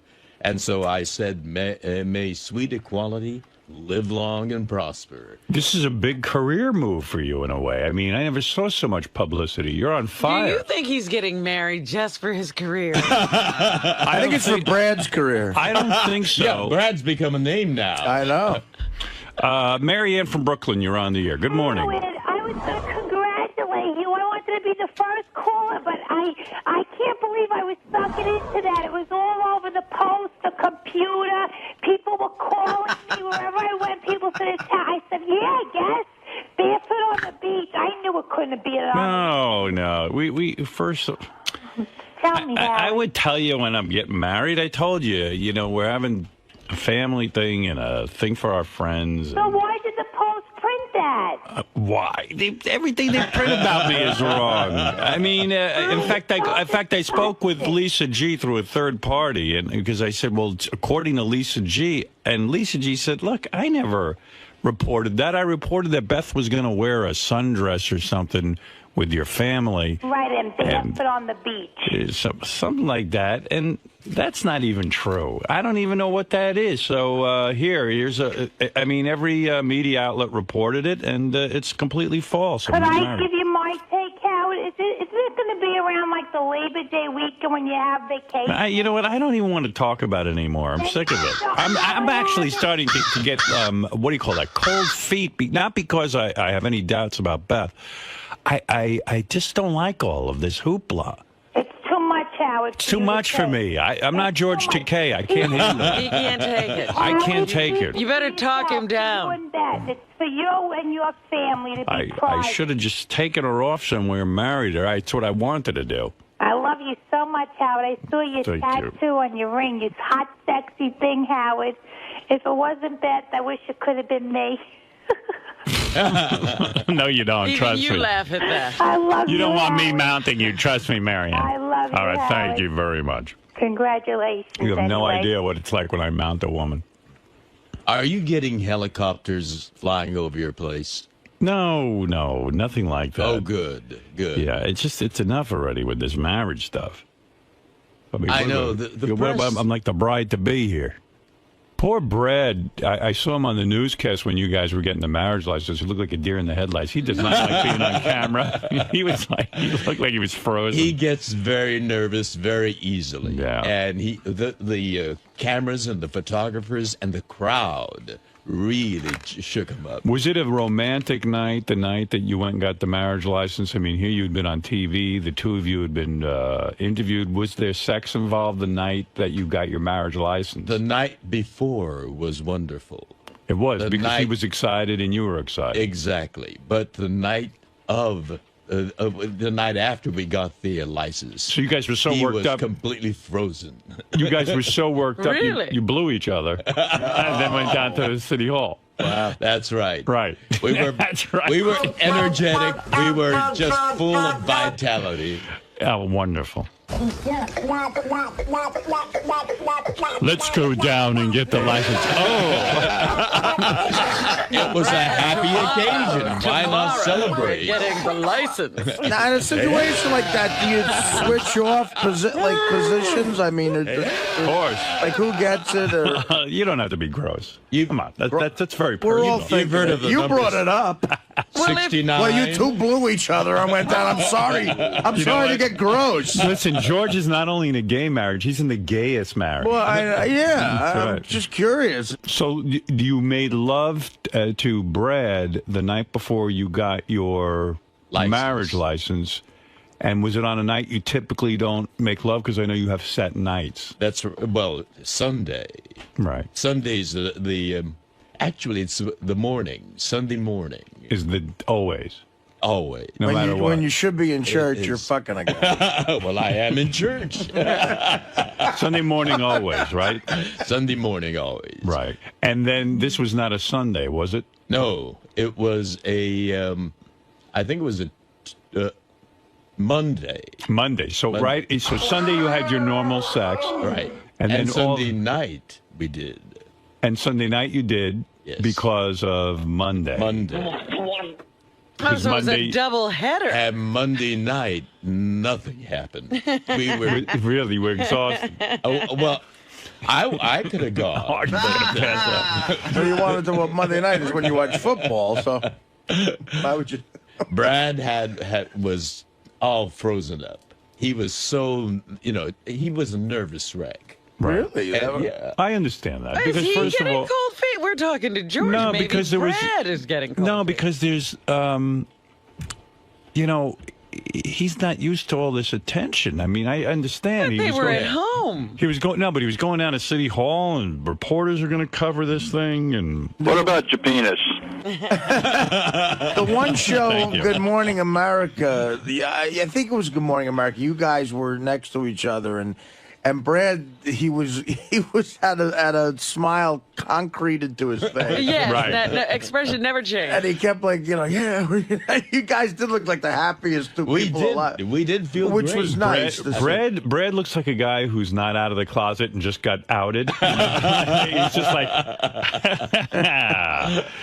it's hard on Brad. It is hard. But you don't think this will have any deleterious effect? Deleterious. It's going to be a joyful thing. You don't see it changing at all when you say those vows and now you're committed to each other? Well, we've never gone there before, so we don't know what's going to happen. But I know, for me, it's going to be wonderful. Because we're going to have our family and friends. How many people are you inviting to the wedding? Well, we're getting married in the Democracy Forum of the Japanese American National Museum, and the capacity is 200. Right. And, we have a long, long list of dear friends. So we feel terrible that we couldn't invite them all. You guys are invited. But yes, I know that you have a show on Monday. We sent our regrets, but we did send a gift. Oh, it's bless your heart. We thank you so much. That's very thoughtful. Yes. We haven't seen it yet, but we appreciate it very much. It's very kind of you. And I made a donation. Yes, I know. You were so generous. Thank you. And that's very important what Artie did. Because what did he do? He gave a very generous donation to the Human Rights Campaign. Well, that's what it said. In the card, it said you could either send money or... In lieu of a gift, actually, which was very nice. It said you could donate to the Human Rights Campaign, and that's what I did. But Artie was on heroin at the time. I didn't mean to write that check. No, this was before heroin. Well, that was why the sum was so generous. By the way, George. Oh, is that why? No, I'm always generous, George. And the reason for that is, there's a ballot measure coming up in November in California. People who want to nullify the Supreme Court's ruling and take away our marriage. Oh, no. And Artie is helping us You mean as soon as you get married, you could be nullified? Well, we're gonna fight it tooth and nail. Can you believe people are wasting their time? Really? Arnold Schwarzenegger good for him, is on our side this time. Finally, he got on the right opposed to side. it. Well, remember on this show, you yelled at him and you told him off. And it obviously got through his head. I'm sorry I brought that name up. Yeah. King of all blacks, you're on the air in Ingleside, New Jersey. Yes, Howard, I love you, man, but you're very complicated and confusing. I don't understand why if you have beautiful kids, all outside the broken record, you have beautiful kids, why would you deny her of having kids? I don't understand. Well, I'm not denying her of anything because she's telling me she doesn't want kids. But she doesn't trust me. I mean, she doesn't. I said to her, I don't want to deny you anything. So if you want kids, I'm not the guy for you. I can't raise more children. Even my mother said to me, I understand totally. Yeah, but everybody understands but her. You're not hearing me. Why are you talking for Beth? Did she call you this morning? You're saying, Beth, you're making this like it's an argument or a hassle. She said to me, I don't want children. I never have. When I was a little girl, I never dreamt about having kids, and it's not my thing. Listen, my niece is married. She doesn't want kids. Robin's been in a relationship. She could have had kids. She doesn't want kids. There are people out there who don't want kids. My friends Will and Carrie are married. They don't want children. I could point out a lot of people who don't have children, King. And then a lot of people go, then why get married? And I go, well, as long as there's sex involved. That's still your decision. Right. It's nobody's business but yours. Okay. So you don't care about the resentment that her family's going to give you secretly. Well, I don't care about her family resenting me. I just care about her. It's still Beth's decision. They can't resent him. But do you honestly, can you have Beth come in and take a lie to take the test? Yes, I will do that. Should I do that? I'll do that. Why would you do that? I mean, you got to be trust. You have to trust your spouse. Oh, all right. Yeah, I won't do that. I trust my spouse. You better not. You better not. Where does it end? How many that you can make in a relationship? We're going to have her in here every week. Beth said to me, if she feels like having kids, then she'll end the marriage. Right. Yeah, right. That's what she said. Yeah, right. Well, that's easier said. What do you mean, all right? Don't let love blind you. Listen, what she's saying is because I know how you might be. I perceive you as being kind of like subtly controlling a little bit, and like in the sense that she's gonna say what she thinks you want to hear. Right. Well, maybe so. But let me tell him something. There are people who change their minds. That's one thing that can happen. She right now does not want to have children, and this is a fine relationship for her to be in. But there are also people who say, you know what, I want to be with this person so much, then I'll give up that dream because I want to be with them. Well, she's the first one. She told me last night she loves being with me. Right. As I was sitting there goofing on the Olympics. Well, obviously she loves being with you. You love being with her, but she's still saying something that she thinks you want to hear. No, that's not necessarily the case. This is so silly. Just stop it. You think he doesn't even know her. Why are we listening to him? Let's say Beth and I broke up. You think Jillian Barberie would leave her husband for me? I think she would. Listen to the way she's carrying on. I think if I called her and said, look. I think the Grant is only safe as long as you're hooked up.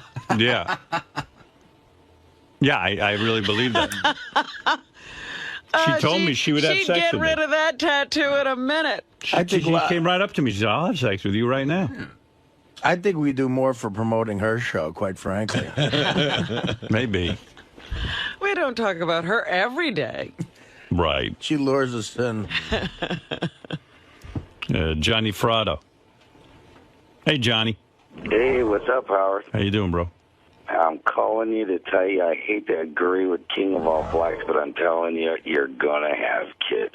I'm not. I'm not like you, dude. Johnny, did your wife... wife... listen to me. What? I swear to fucking God, I swear, I did not have any intentions to have kids. Not the second time around. Right. Well, I got one and one in the oven.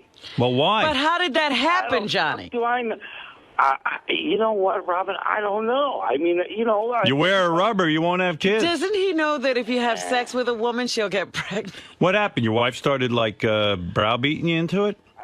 You know, no, this wasn't nothing discussed. You know what happened? I'll tell you what happened. She snuck up on me with sex, with no rubbers, with no nothing. She snuck up on me. Nah, you knew what you were doing. Absolutely. You wanted a kid. You were barebacking it, and you knew what would happen. Howard, never have I had sex and said, having a kid is the last thing that I think about. I'm a shallow man. Yeah, but Johnny, you let it happen. I did let it happen. Yeah. So that's you. That ain't me. But I'm telling you, but listen to what I'm saying to you.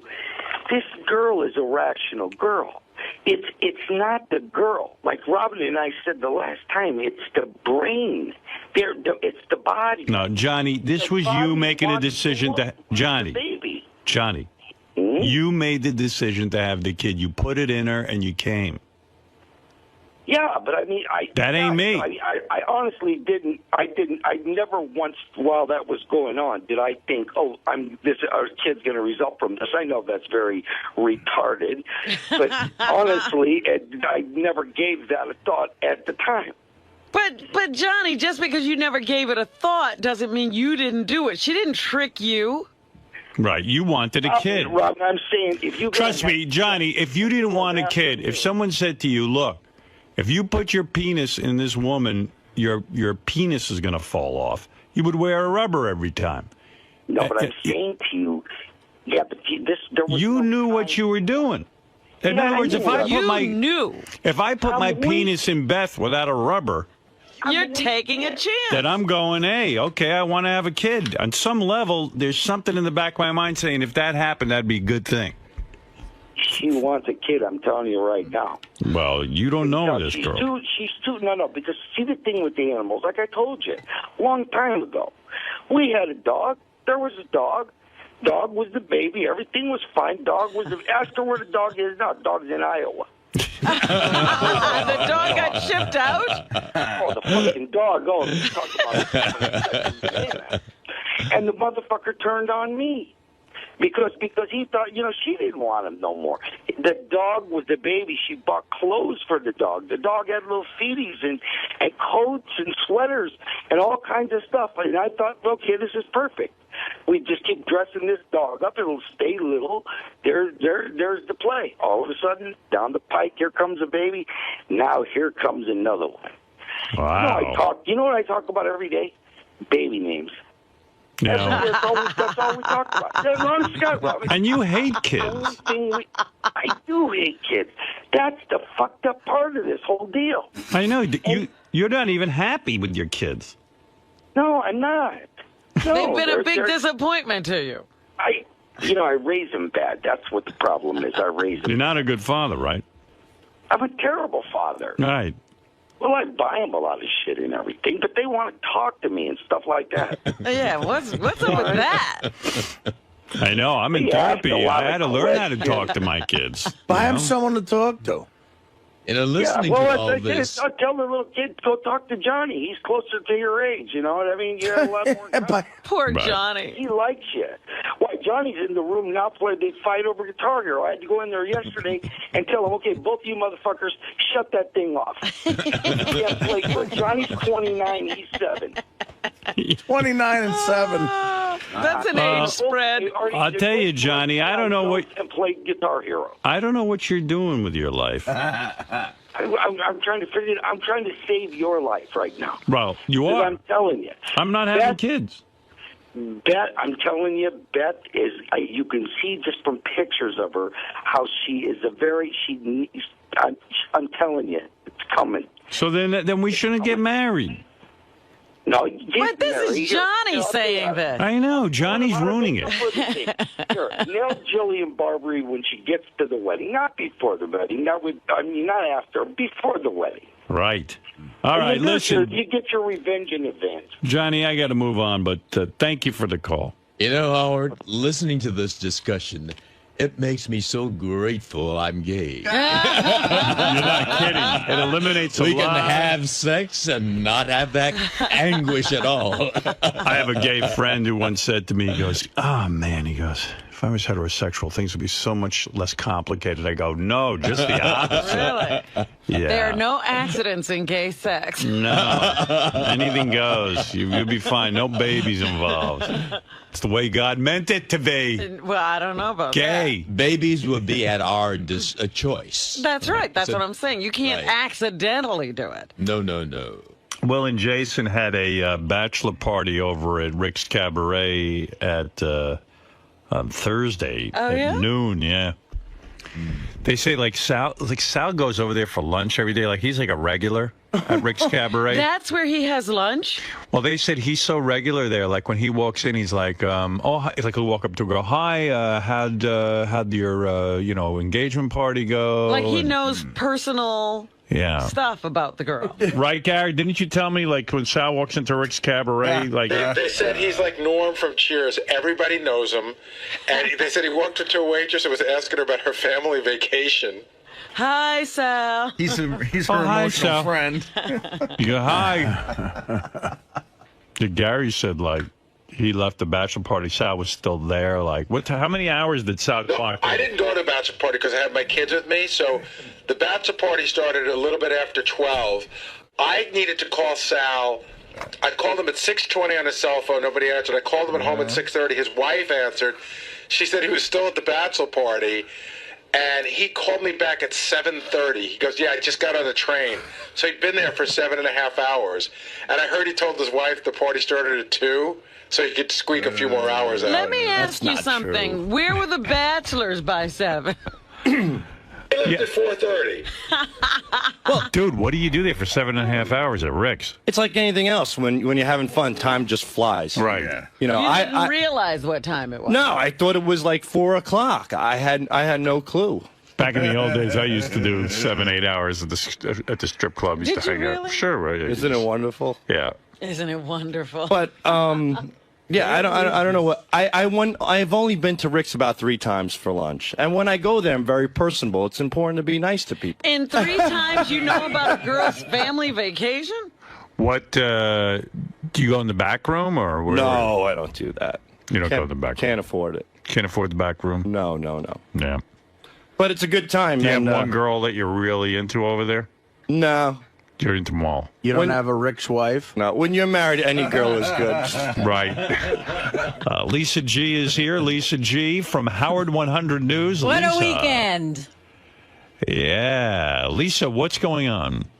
Oh, I don't know where to start, Howard. There's so much stuff. You know, you talked about Jason and Will's bachelor party at Rick's Cabaret, but what you neglected to mention was that Ronnie the limo driver paid a dancer to give a lap dance to John Hine. Mm-hmm. Well, this dancer, Avalon, is now $20 richer without having to do the lap dance because John refused. Yeah, John's like way into his wife and... Yeah, no lap dance, He no takes his masturbating. marriage seriously. Yeah, he really does. And he's like, he never masturbates. He only has sex with her. I don't buy You know, that. Tom used to say that, too. Remember Tom Yeah. Chiasano gave up masturbation because he thought it affected his marriage? You know, I think people are still afraid to admit they masturbate. And, you know, like, You're decided... telling me you think John Hine does it and doesn't say? I know he does it. Oh, okay. I mean, there's no, you know, sometimes you just do it. And it's not because you don't love your wife, and it's not because you But have a you're sexual saying he problem. consciously does it and Yeah. won't admit it. Yeah, he's embarrassed to admit it. He doesn't want his wife to know. But I'm telling you, he masturbates. You know, not a lot. I mean, I jerk off, like, if Beth's out for the night and I got some porn. Like, I told you I watched Strap-On Sally the other night. And I'm not ashamed to admit it.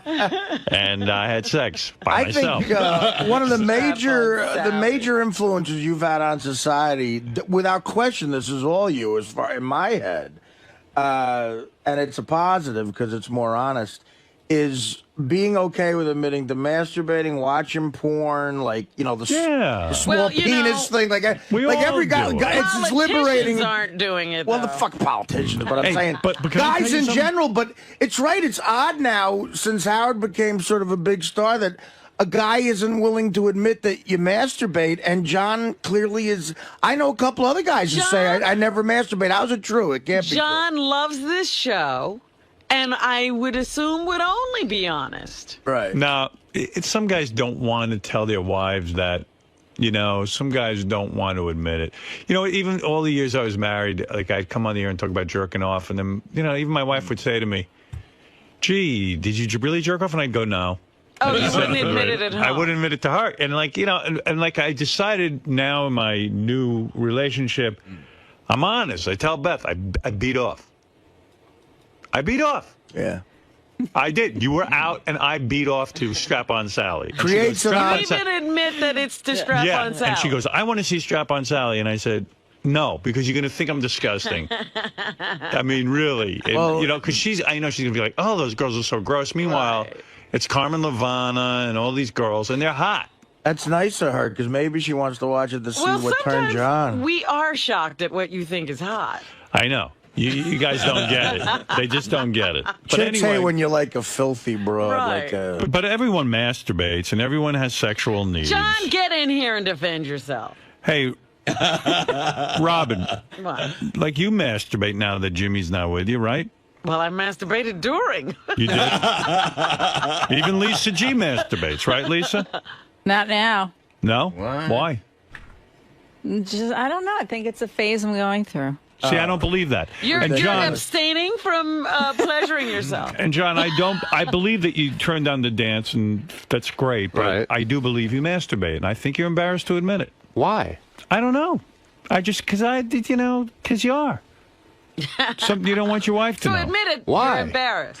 Because you don't want her to think you don't love her or something. Like it would be like almost like cheating on her. Not at all. You're thinking about other women. Not at all. There's no way you haven't relieved yourself at some point or another. Your wife's on the rag or something, and you just go, you know what? I got to jerk off. I've got no reason to tell you otherwise. Like Artie was saying, especially on this show, right? The last thing you want to do is start lying about stuff like that. I say you've done it. Okay. And I don't care, and I think you're sticking to it now, and very much like a John Edwards kind of thing. Are you saying you never did? No, I have, but not. I can't. What I said was I can't remember the last time that I have. They do say, however, and John suffers from diabetes. Diabetes is supposed to affect the person's sex drive. That is true. So, do you think your sex drive has been sort of quieted? I think so. I think it definitely has had an effect. Because I know with me, I'm constantly hard and constantly, you know, having sex. I mean, I have to. If it's not with Beth, with myself. I mean, I need it.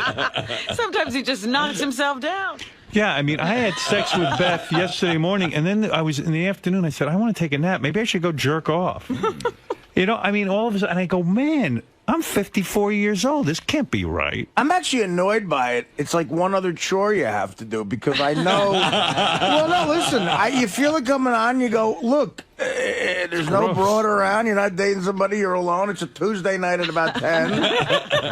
You had your shrimp fried rice. And it's like, you know what? You don't want to go out. I know for a fact I am not going to be worth anything in a conversation until I jerk off. And I know George Takei, as great as he is, as great as actor as he is, I know he has to do it too, because Brad does not give him the amount of sex he would even like. Well, that's right. But I was thinking, you know, with age, it'll probably wane. But after hearing Ernest Borgnine, I know that that ain't going to happen. How old are you now? Relief. I'm 71. Yeah, and you're saying you still jerking off. Oh, right? yeah. Wow.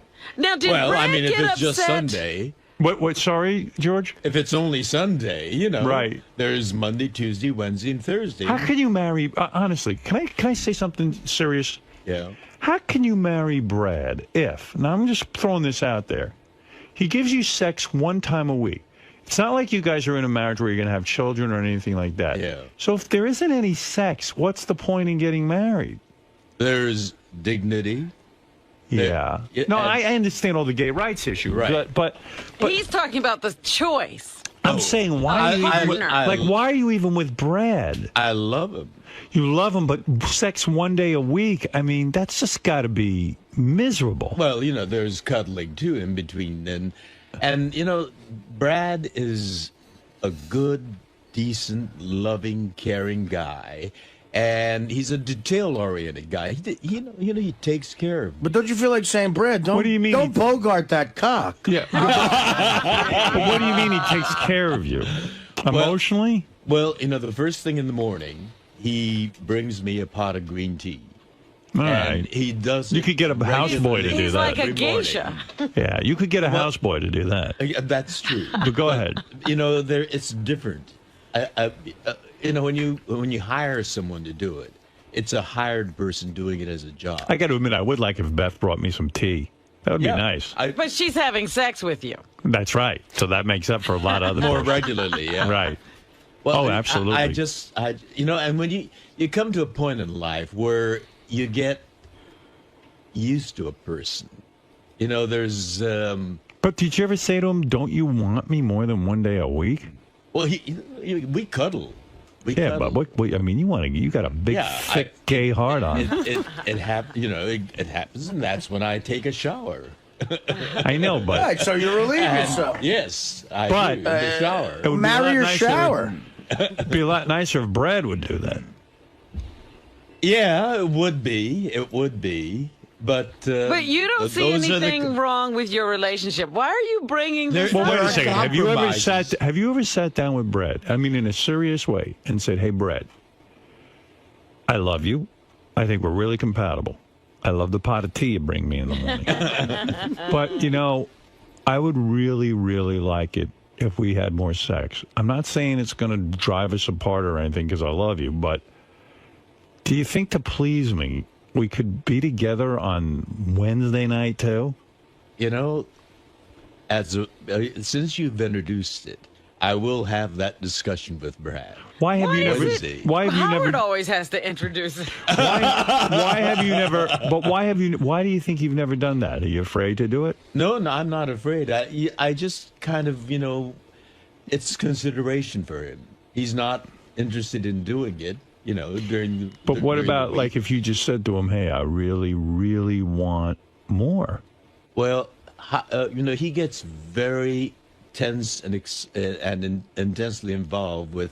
He's my manager, and he takes care of the books and he takes care of the bookings. Oh, so he's fucking you one way or the other. What you should do is you should sit down with him and say, "Listen, if you were doing this enough, I shouldn't even be able to sit down. Like the fact that I'm able to sit down without writhing in pain means we're not fucking enough." What is your point, though? I don't understand. Well, he's exhausted. Is he really? Business is so exhausting. You know how nervous he There were a lot of years between Star Trek and Heroes. I mean, he couldn't be that exhausted. It's a lot of cruises. Oh, no, there's a lot of Star Trek cruises and Star Trek conventions. Oh, that is tired. Last week was Las Vegas. Next weekend's going to be Atlanta, Yes. Do you two travel together? I'm hosting a Beam Me Up he does buffet. Yeah. And he carries the heavier Beam Me luggage. Up What'd you say? I'm hosting on the promenade deck of the Star Trek cruise. I'm hosting the Beam Me Up buffet. The Artie, vaporized vegetables. Do you ever put we'll on? invite you to the next Star Trek cruise. I would love it. Do you ever try to seduce him, like by wearing a sexy outfit, or like like on a Wednesday night, put on something like Just a like a kimono? policeman. I don't. What I do is on This is Sunday Officer mornings, Sulu. Bend over. I do my workout with the free weights. Take a shower. Free weights. And then I lean on the doorway and say, "Hey, big boy." It's time. Holy have shit. Some fun? Yeah, every Sunday. Every Sunday. You lean on the doorway and say, "Hey, big boy, you want to have some fun?" I may have put on a different pose, but When did it start becoming only Sundays? I guess about 5 or 6 years ago. I don't know what It was just. Do you think he's more masturbates? relaxed? He's more relaxed on Sundays. He likes coming on the Sabbath. Do you think he masturbates? I don't know. Of course he does. I don't think so. Wait a minute. I thought he got upset with you the last time you mentioned that you do masturbate between. Well, since sessions. he knows now, I can talk about it. But he did get upset. He did get upset, and as as you said, Artie, you know, it really is liberating to come on this show and talk about aspects of your life. Well, I got to tell you something. I think you need to sit down with Brad and just say, you know, Brad, let's come clean with one another. Yes, sir. Here we're about to get married, and we have sex on Sunday. And, okay, I love you for a lot of different reasons, but, you know, my needs are much greater, and I really would like for you to consider having sex with me on Wednesday and Sunday. Well, and you know what? Now that we've discussed it on the air, I think he will agree. Well, you know, Howard, some people are even putting that in their prenuptial agreements. What, that they sex? want a certain, you know, like you can't renege on the sex after we get married. Listen, I still want it. Brad, I've got an hour to kill before the Klingon hayride I'm hosting. And let's get down. Right. Well, there you go. Do you ever consider waking up Brad with a blowjob? Like, seriously, like he's sleeping, and then like you just put your mouth on his penis and then wakey. Yeah. You know, wakey. They call that the hooker alarm clock. Before I got together with Brad, was one guy who used to wake me like that, and it was, you know, that was wonderful, but he was not. Right. But The sex was good. Suddenly wake up in the, you know, in the morning and feeling that. Wait, you almost passed out. Get closer to the mic. Yes, and you would feel that. Oh, you feel that. It's so wonderful. And then, you know, the blood starts coursing, and what a great way to greet the day. Well, maybe why not say to Brad, you know, that used to really excite me. I've discussed that. He says, I don't do that. All right. Well, he's got to be kind of romanced before he does. On Sunday mornings, I got to romance him. Well, he wants the whole build-up. He's not a quickie kind of guy. I suggest some talking. Yeah. Good idea. Yeah. I think I will. Something's up there. And he's listening. He's hearing this. Yeah, you're a married couple, and it's time for you to really get that sex life going. And Lisa. And then after Wednesday. Yes. Then we should have it more spontaneous between Wednesday. Yeah, right. That's what I would. I mean, it's so regimented. You're not. You're an artist. You need to. Exactly. You need to be spontaneous. And that's the way I am. Well, do you think you're going to ruin this relationship, Howard? Well, that's you want right. to know We can something? blame it on him if it doesn't work out. You want to know something? In a sense, I think that George has come to accept this as normal behavior, and he's not really pleased. Well, he accepts it as Brad's behavior. Yeah. And I think, I mean, there's nothing wrong with saying to Brad, I know this is your behavior, but why? And is there something I can do or we can talk about in a serious way, you know, not a joke on the Howard Stern show, where we can really, you know, be together and up our sex life. I mean, it's crazy for a guy. George is over in the shower jerking off 2-3 times a week, you know, with the warm water when really he should be with Brad. I mean, it's two guys. There's no chick there to say no to sex. Right. What's happening? Well, Brad does say no often. He must be like a chick then. You mean you've started in with him on a Wednesday and he goes no. Yeah, well, he says no. I'm tired. I'm tired. Oh boy. I've had. Well, to maybe deal he's with not this. attracted to you. Had to deal with that and this and that. No, I know he's not been there faithful. mentally. Maybe he's thinking about a young guy or something like this. Is he thinking of a young version of you, like William Hung or something? Hung. That's the part that you go for, huh? Or the kid, yeah, right. Or the kid on Heroes. You think he doesn't want a younger George? Oh no, not Mossy. If you're away on a Mossy. Sunday, let's say you're working on a Sunday. Yeah. And you come home Tuesday. Does that mean you have to wait till the following Sunday to have sex?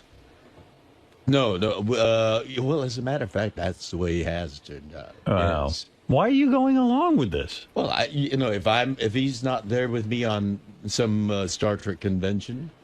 Yeah, I mean, like, why on Sunday? I do it in the shower. Yeah, but I mean, why on Sunday is it okay? Because Sunday's a day when he doesn't have to deal with, email, telephone calls, and all these other... that's bullshit. That's what he tells me. Yeah, well, he's full of it. Have you ever been approached at a Star Trek event by a gay fan who wanted to bed you down? I have. Really? I have taken advantage of it. This was before. Really? Oh, you have taken advantage. Oh, that's yes, great. Good for you. And some interesting women, too. When I was, and you were still maintaining that facade. Oh, so you had a lot of sex with women? Not a lot. Really? But Wow. selective. Right, some hot ones. Nice. And Lisa, I don't believe you're not pleasuring yourself, but that's your business. Now, what did you're just going through a phase, you say? Yeah, I think so. You don't know what that noise is? You know. What's that? Lisa, admit, how many times have you had me? And your thoughts? Yeah. What do you think of when you do that? When you used to do that? 0.0. When did this phase start? I don't know. It's been a while. I think it's all part of not dating, just Turning all that saying. aspect off of you, inside of you?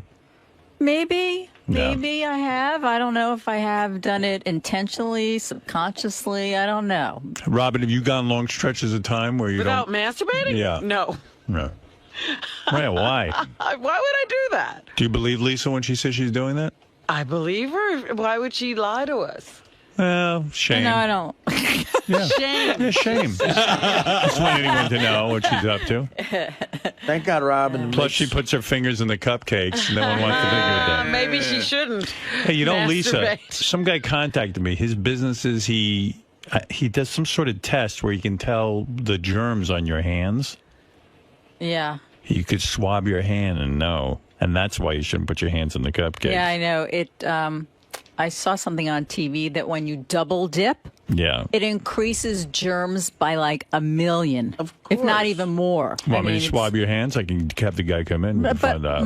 My thing was I just touched the cookie. I didn't touch the cupcake. Doesn't matter. No one wants that. Electricity.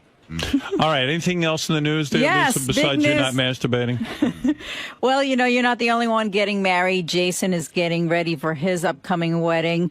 He says that he's already started to take measures so that no one gets embarrassed for his wedding. He has told the DJ, do not give the microphone to Sal or Richard by any means. Don't let them get, how they pass around the mic? Yeah.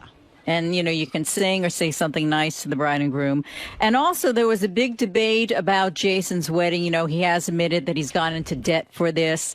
Well, his mother wanted shrimp and was relentless. Well, Jason finally put his foot down and said, I am not paying for shrimp. So the big news is his mother will be paying for it, and there will be shrimp. You should do that with the whole wedding. I mean, It's a little too late now, He has but- no money. To go into debt, that's just the opposite of what a wedding should represent. Yeah, it's a shame. It really is. How much is your wedding going to cost, George? Have you figured that out yet? Yeah, it's going to be pretty costly. How much? All the bills haven't come in yet. What would you say, guesstimate? I'd say over 60. Over $60,000. Are you splitting it? Well, it's coming from the same pot. Right. Our mutual pot. Oh, right, yeah. So you're splitting it. That's nice. You guys have joint bank accounts? Yes. Oh. Oh, he should put out 2 days a week for that. You're the earner there. Yeah. Well, he's the one that, makes, smooths the way. You got a prenup with him or what? No, we don't. Whoa. Whoa. Hold it. We trust each other. Wait a second. Oh, my. Oh, I don't think Brad will approve of my being on the show getting advice from you. I'm just being sensible here. This is not a bad... I don't know why prenups have to be a bad thing. Why can't people talk about their finances? They should be mandatory, shouldn't they? You can't talk about your sex life and you can't talk about finances with this guy. It's like you're two strangers. Well, I mean, no, he brings you a pot of talk about our tea. sex life. How much are you going to pay him for a pot of tea? I mean, let's say shit hits the fan. Well, he does manage my, affairs with great efficiency and precision. And Any good accountant could do that. Well, that's true. And we do have an accountant in addition. Right. So you're telling oversee. me if for some reason, legally, if this thing ends, and it could. It anything's possible. Right. But I don't. So you're going to give up half your fortune? Well, I don't think it's going to end. Well, what if it does? Paul McCartney said that too. I had him in here. He said, you know what? I love this woman. I believe in love. Yeah. And guess what? She hauled his ass right into court and fucking embarrassed the shit out of him. Yeah, but Brad's not her. He's a different personality altogether. She gave him sex more than Sundays, too. Well, that's true, I guess. Well, maybe, I can... the wedding could be the basis for a bit more regularity. Well, hold it. Now I'm talking about money. Why can't you sit down with Brad and say, look, I want to know financially where we're going to be at if this thing shit hits the fan. And I'm not comfortable giving you half of my money. Maybe George is comfortable. Is that the California law? Yes. Yeah, it's half. Yeah. Half of everything you've worked for. State. Half of every fucking shitty Star Trek fan you had to sit there and fucking blow in order to make money. Every one of those fucking pancake crews. Yeah, every time you were trapped on that boat with all those nudniks. I didn't see Brad at camera blocking every Thursday. Hey, George, could you sign this for me? Young man, I can't hear you through your William Shatner mask. Do you think I should have that discussion with him? Oh, yes. What are you comfortable paying? Were you comfortable giving up? So what? How do you? Here's how you do it. I'll be you. Yeah. Brad, I'd like to sit down and talk about something. Yes. Now that we're getting married, this is a legal agreement. I want to work out a prenuptial agreement so that if anything should ever go wrong, not that I think it would, I understand what I'd have to pay you.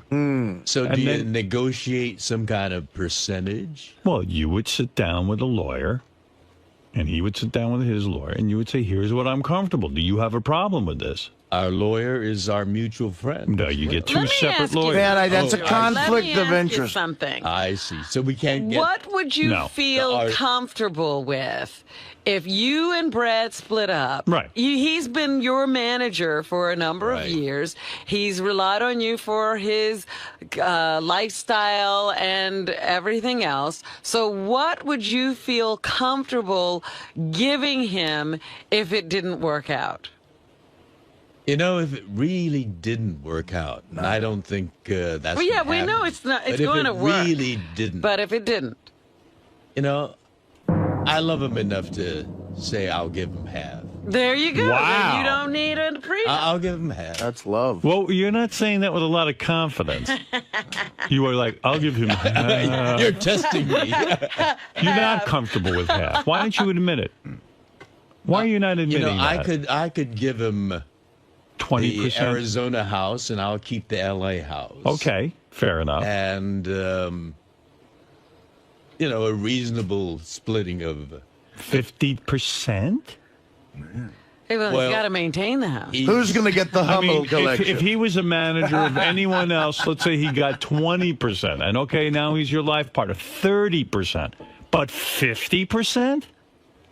I mean, honestly. Howard's starting trouble. No, I'm not. George, come on. He'll see you as why? Would you like to negotiate for me? Yeah. Bring him in here. Bring him in here. Not on the air. Oh, yeah. Bring him in here. I'll talk to him. You're not going to get Howard on the phone off the air. Right. Are you getting married on a Sunday? We're getting married on a Sunday. All right, well, you can say, Sunday look, afternoon. So you tell him you got to fuck me twice? Wait a second. George. So, George, you're going to just go into this blindly and not have a business discussion with him about finances? Well, we have not had that discussion. I just assumed... You were not going to have it, were you? You don't think about Yes, you did. You're lying now. You're lying to yourself, not to anyone else. You have thought about it. No, I really have not, quite honestly. You never sat down and said, oh, my God, if this thing doesn't work, I'm in a contract with this guy that I have to give him 50% of my assets. It's been working out well. We know that. Mutually for the last... Gay couples break up just as much as heterosexual couples. And we've seen a number of these marriages already hit the rocks and break apart. Well, but they're, we know some. And you've got to protect yourself. We're different people. They were all different people, too. All right, can I say Well, something? yes. I'm going to give you a worst-case scenario. Yeah. You get sick. And I don't mean the kind of sick like a cold sick. I mean you're sick. There are hospital bills or things like that. Yeah. You're not the George Takei, the vibrant guy. Right. Brad loves you. He's with you, this and that. But I know he will be. Yeah, but you know what? It turns out he starts fucking around with some other dude. Just behind your back because, he just needed sex and you're not available to him Yes, anymore. like the John Edwards. Right. And all of a sudden you find this out, you become incensed and say, I don't need this fucking aggravation. You and Brad break up. Now, on top of it, not only is he humiliated It's hard for me to visualize that Okay, scenario. but let's say it happens, and people are human, it can happen. Now you're writing him a check for 50% of your assets and giving him half of your homes. And What are you doing? And the new guy's fucking's in half of the home with him. Right. Well, it sounds like George would write that into the prenup George? anyway, that he's giving him the Arizona house. Yeah, fine, George. What am I saying something here that's outrageous? Yes. No. Hold it. This is between me and George. Because I really hadn't thought of that possibility, and now that you've introduced it, I'm thinking, all right, if the law is half, and he did help me with, building my career, and the other part that, you talk about my getting ill, when my mother got ill, we moved her in with us for the last 4 years of her life. And he took care of her like a few sons did not, And I really am grateful to. Brad was a real saint when he did that, because sometimes, I had to go to a Star Trek convention. A nurse could have done that you could have paid. Yeah, but the nurse would not have given her that loving care. All right. So what is that worth to you? I can't reduce it to dollars and cents. All right. Well, good luck. I really feel. Good luck. I'll tell you what it's but worth. Now, 30 now that grand. you've introduced that subject, I really think maybe we should have that honest. Why not? That way there's no aggravation. George. Chances are it'll never happen.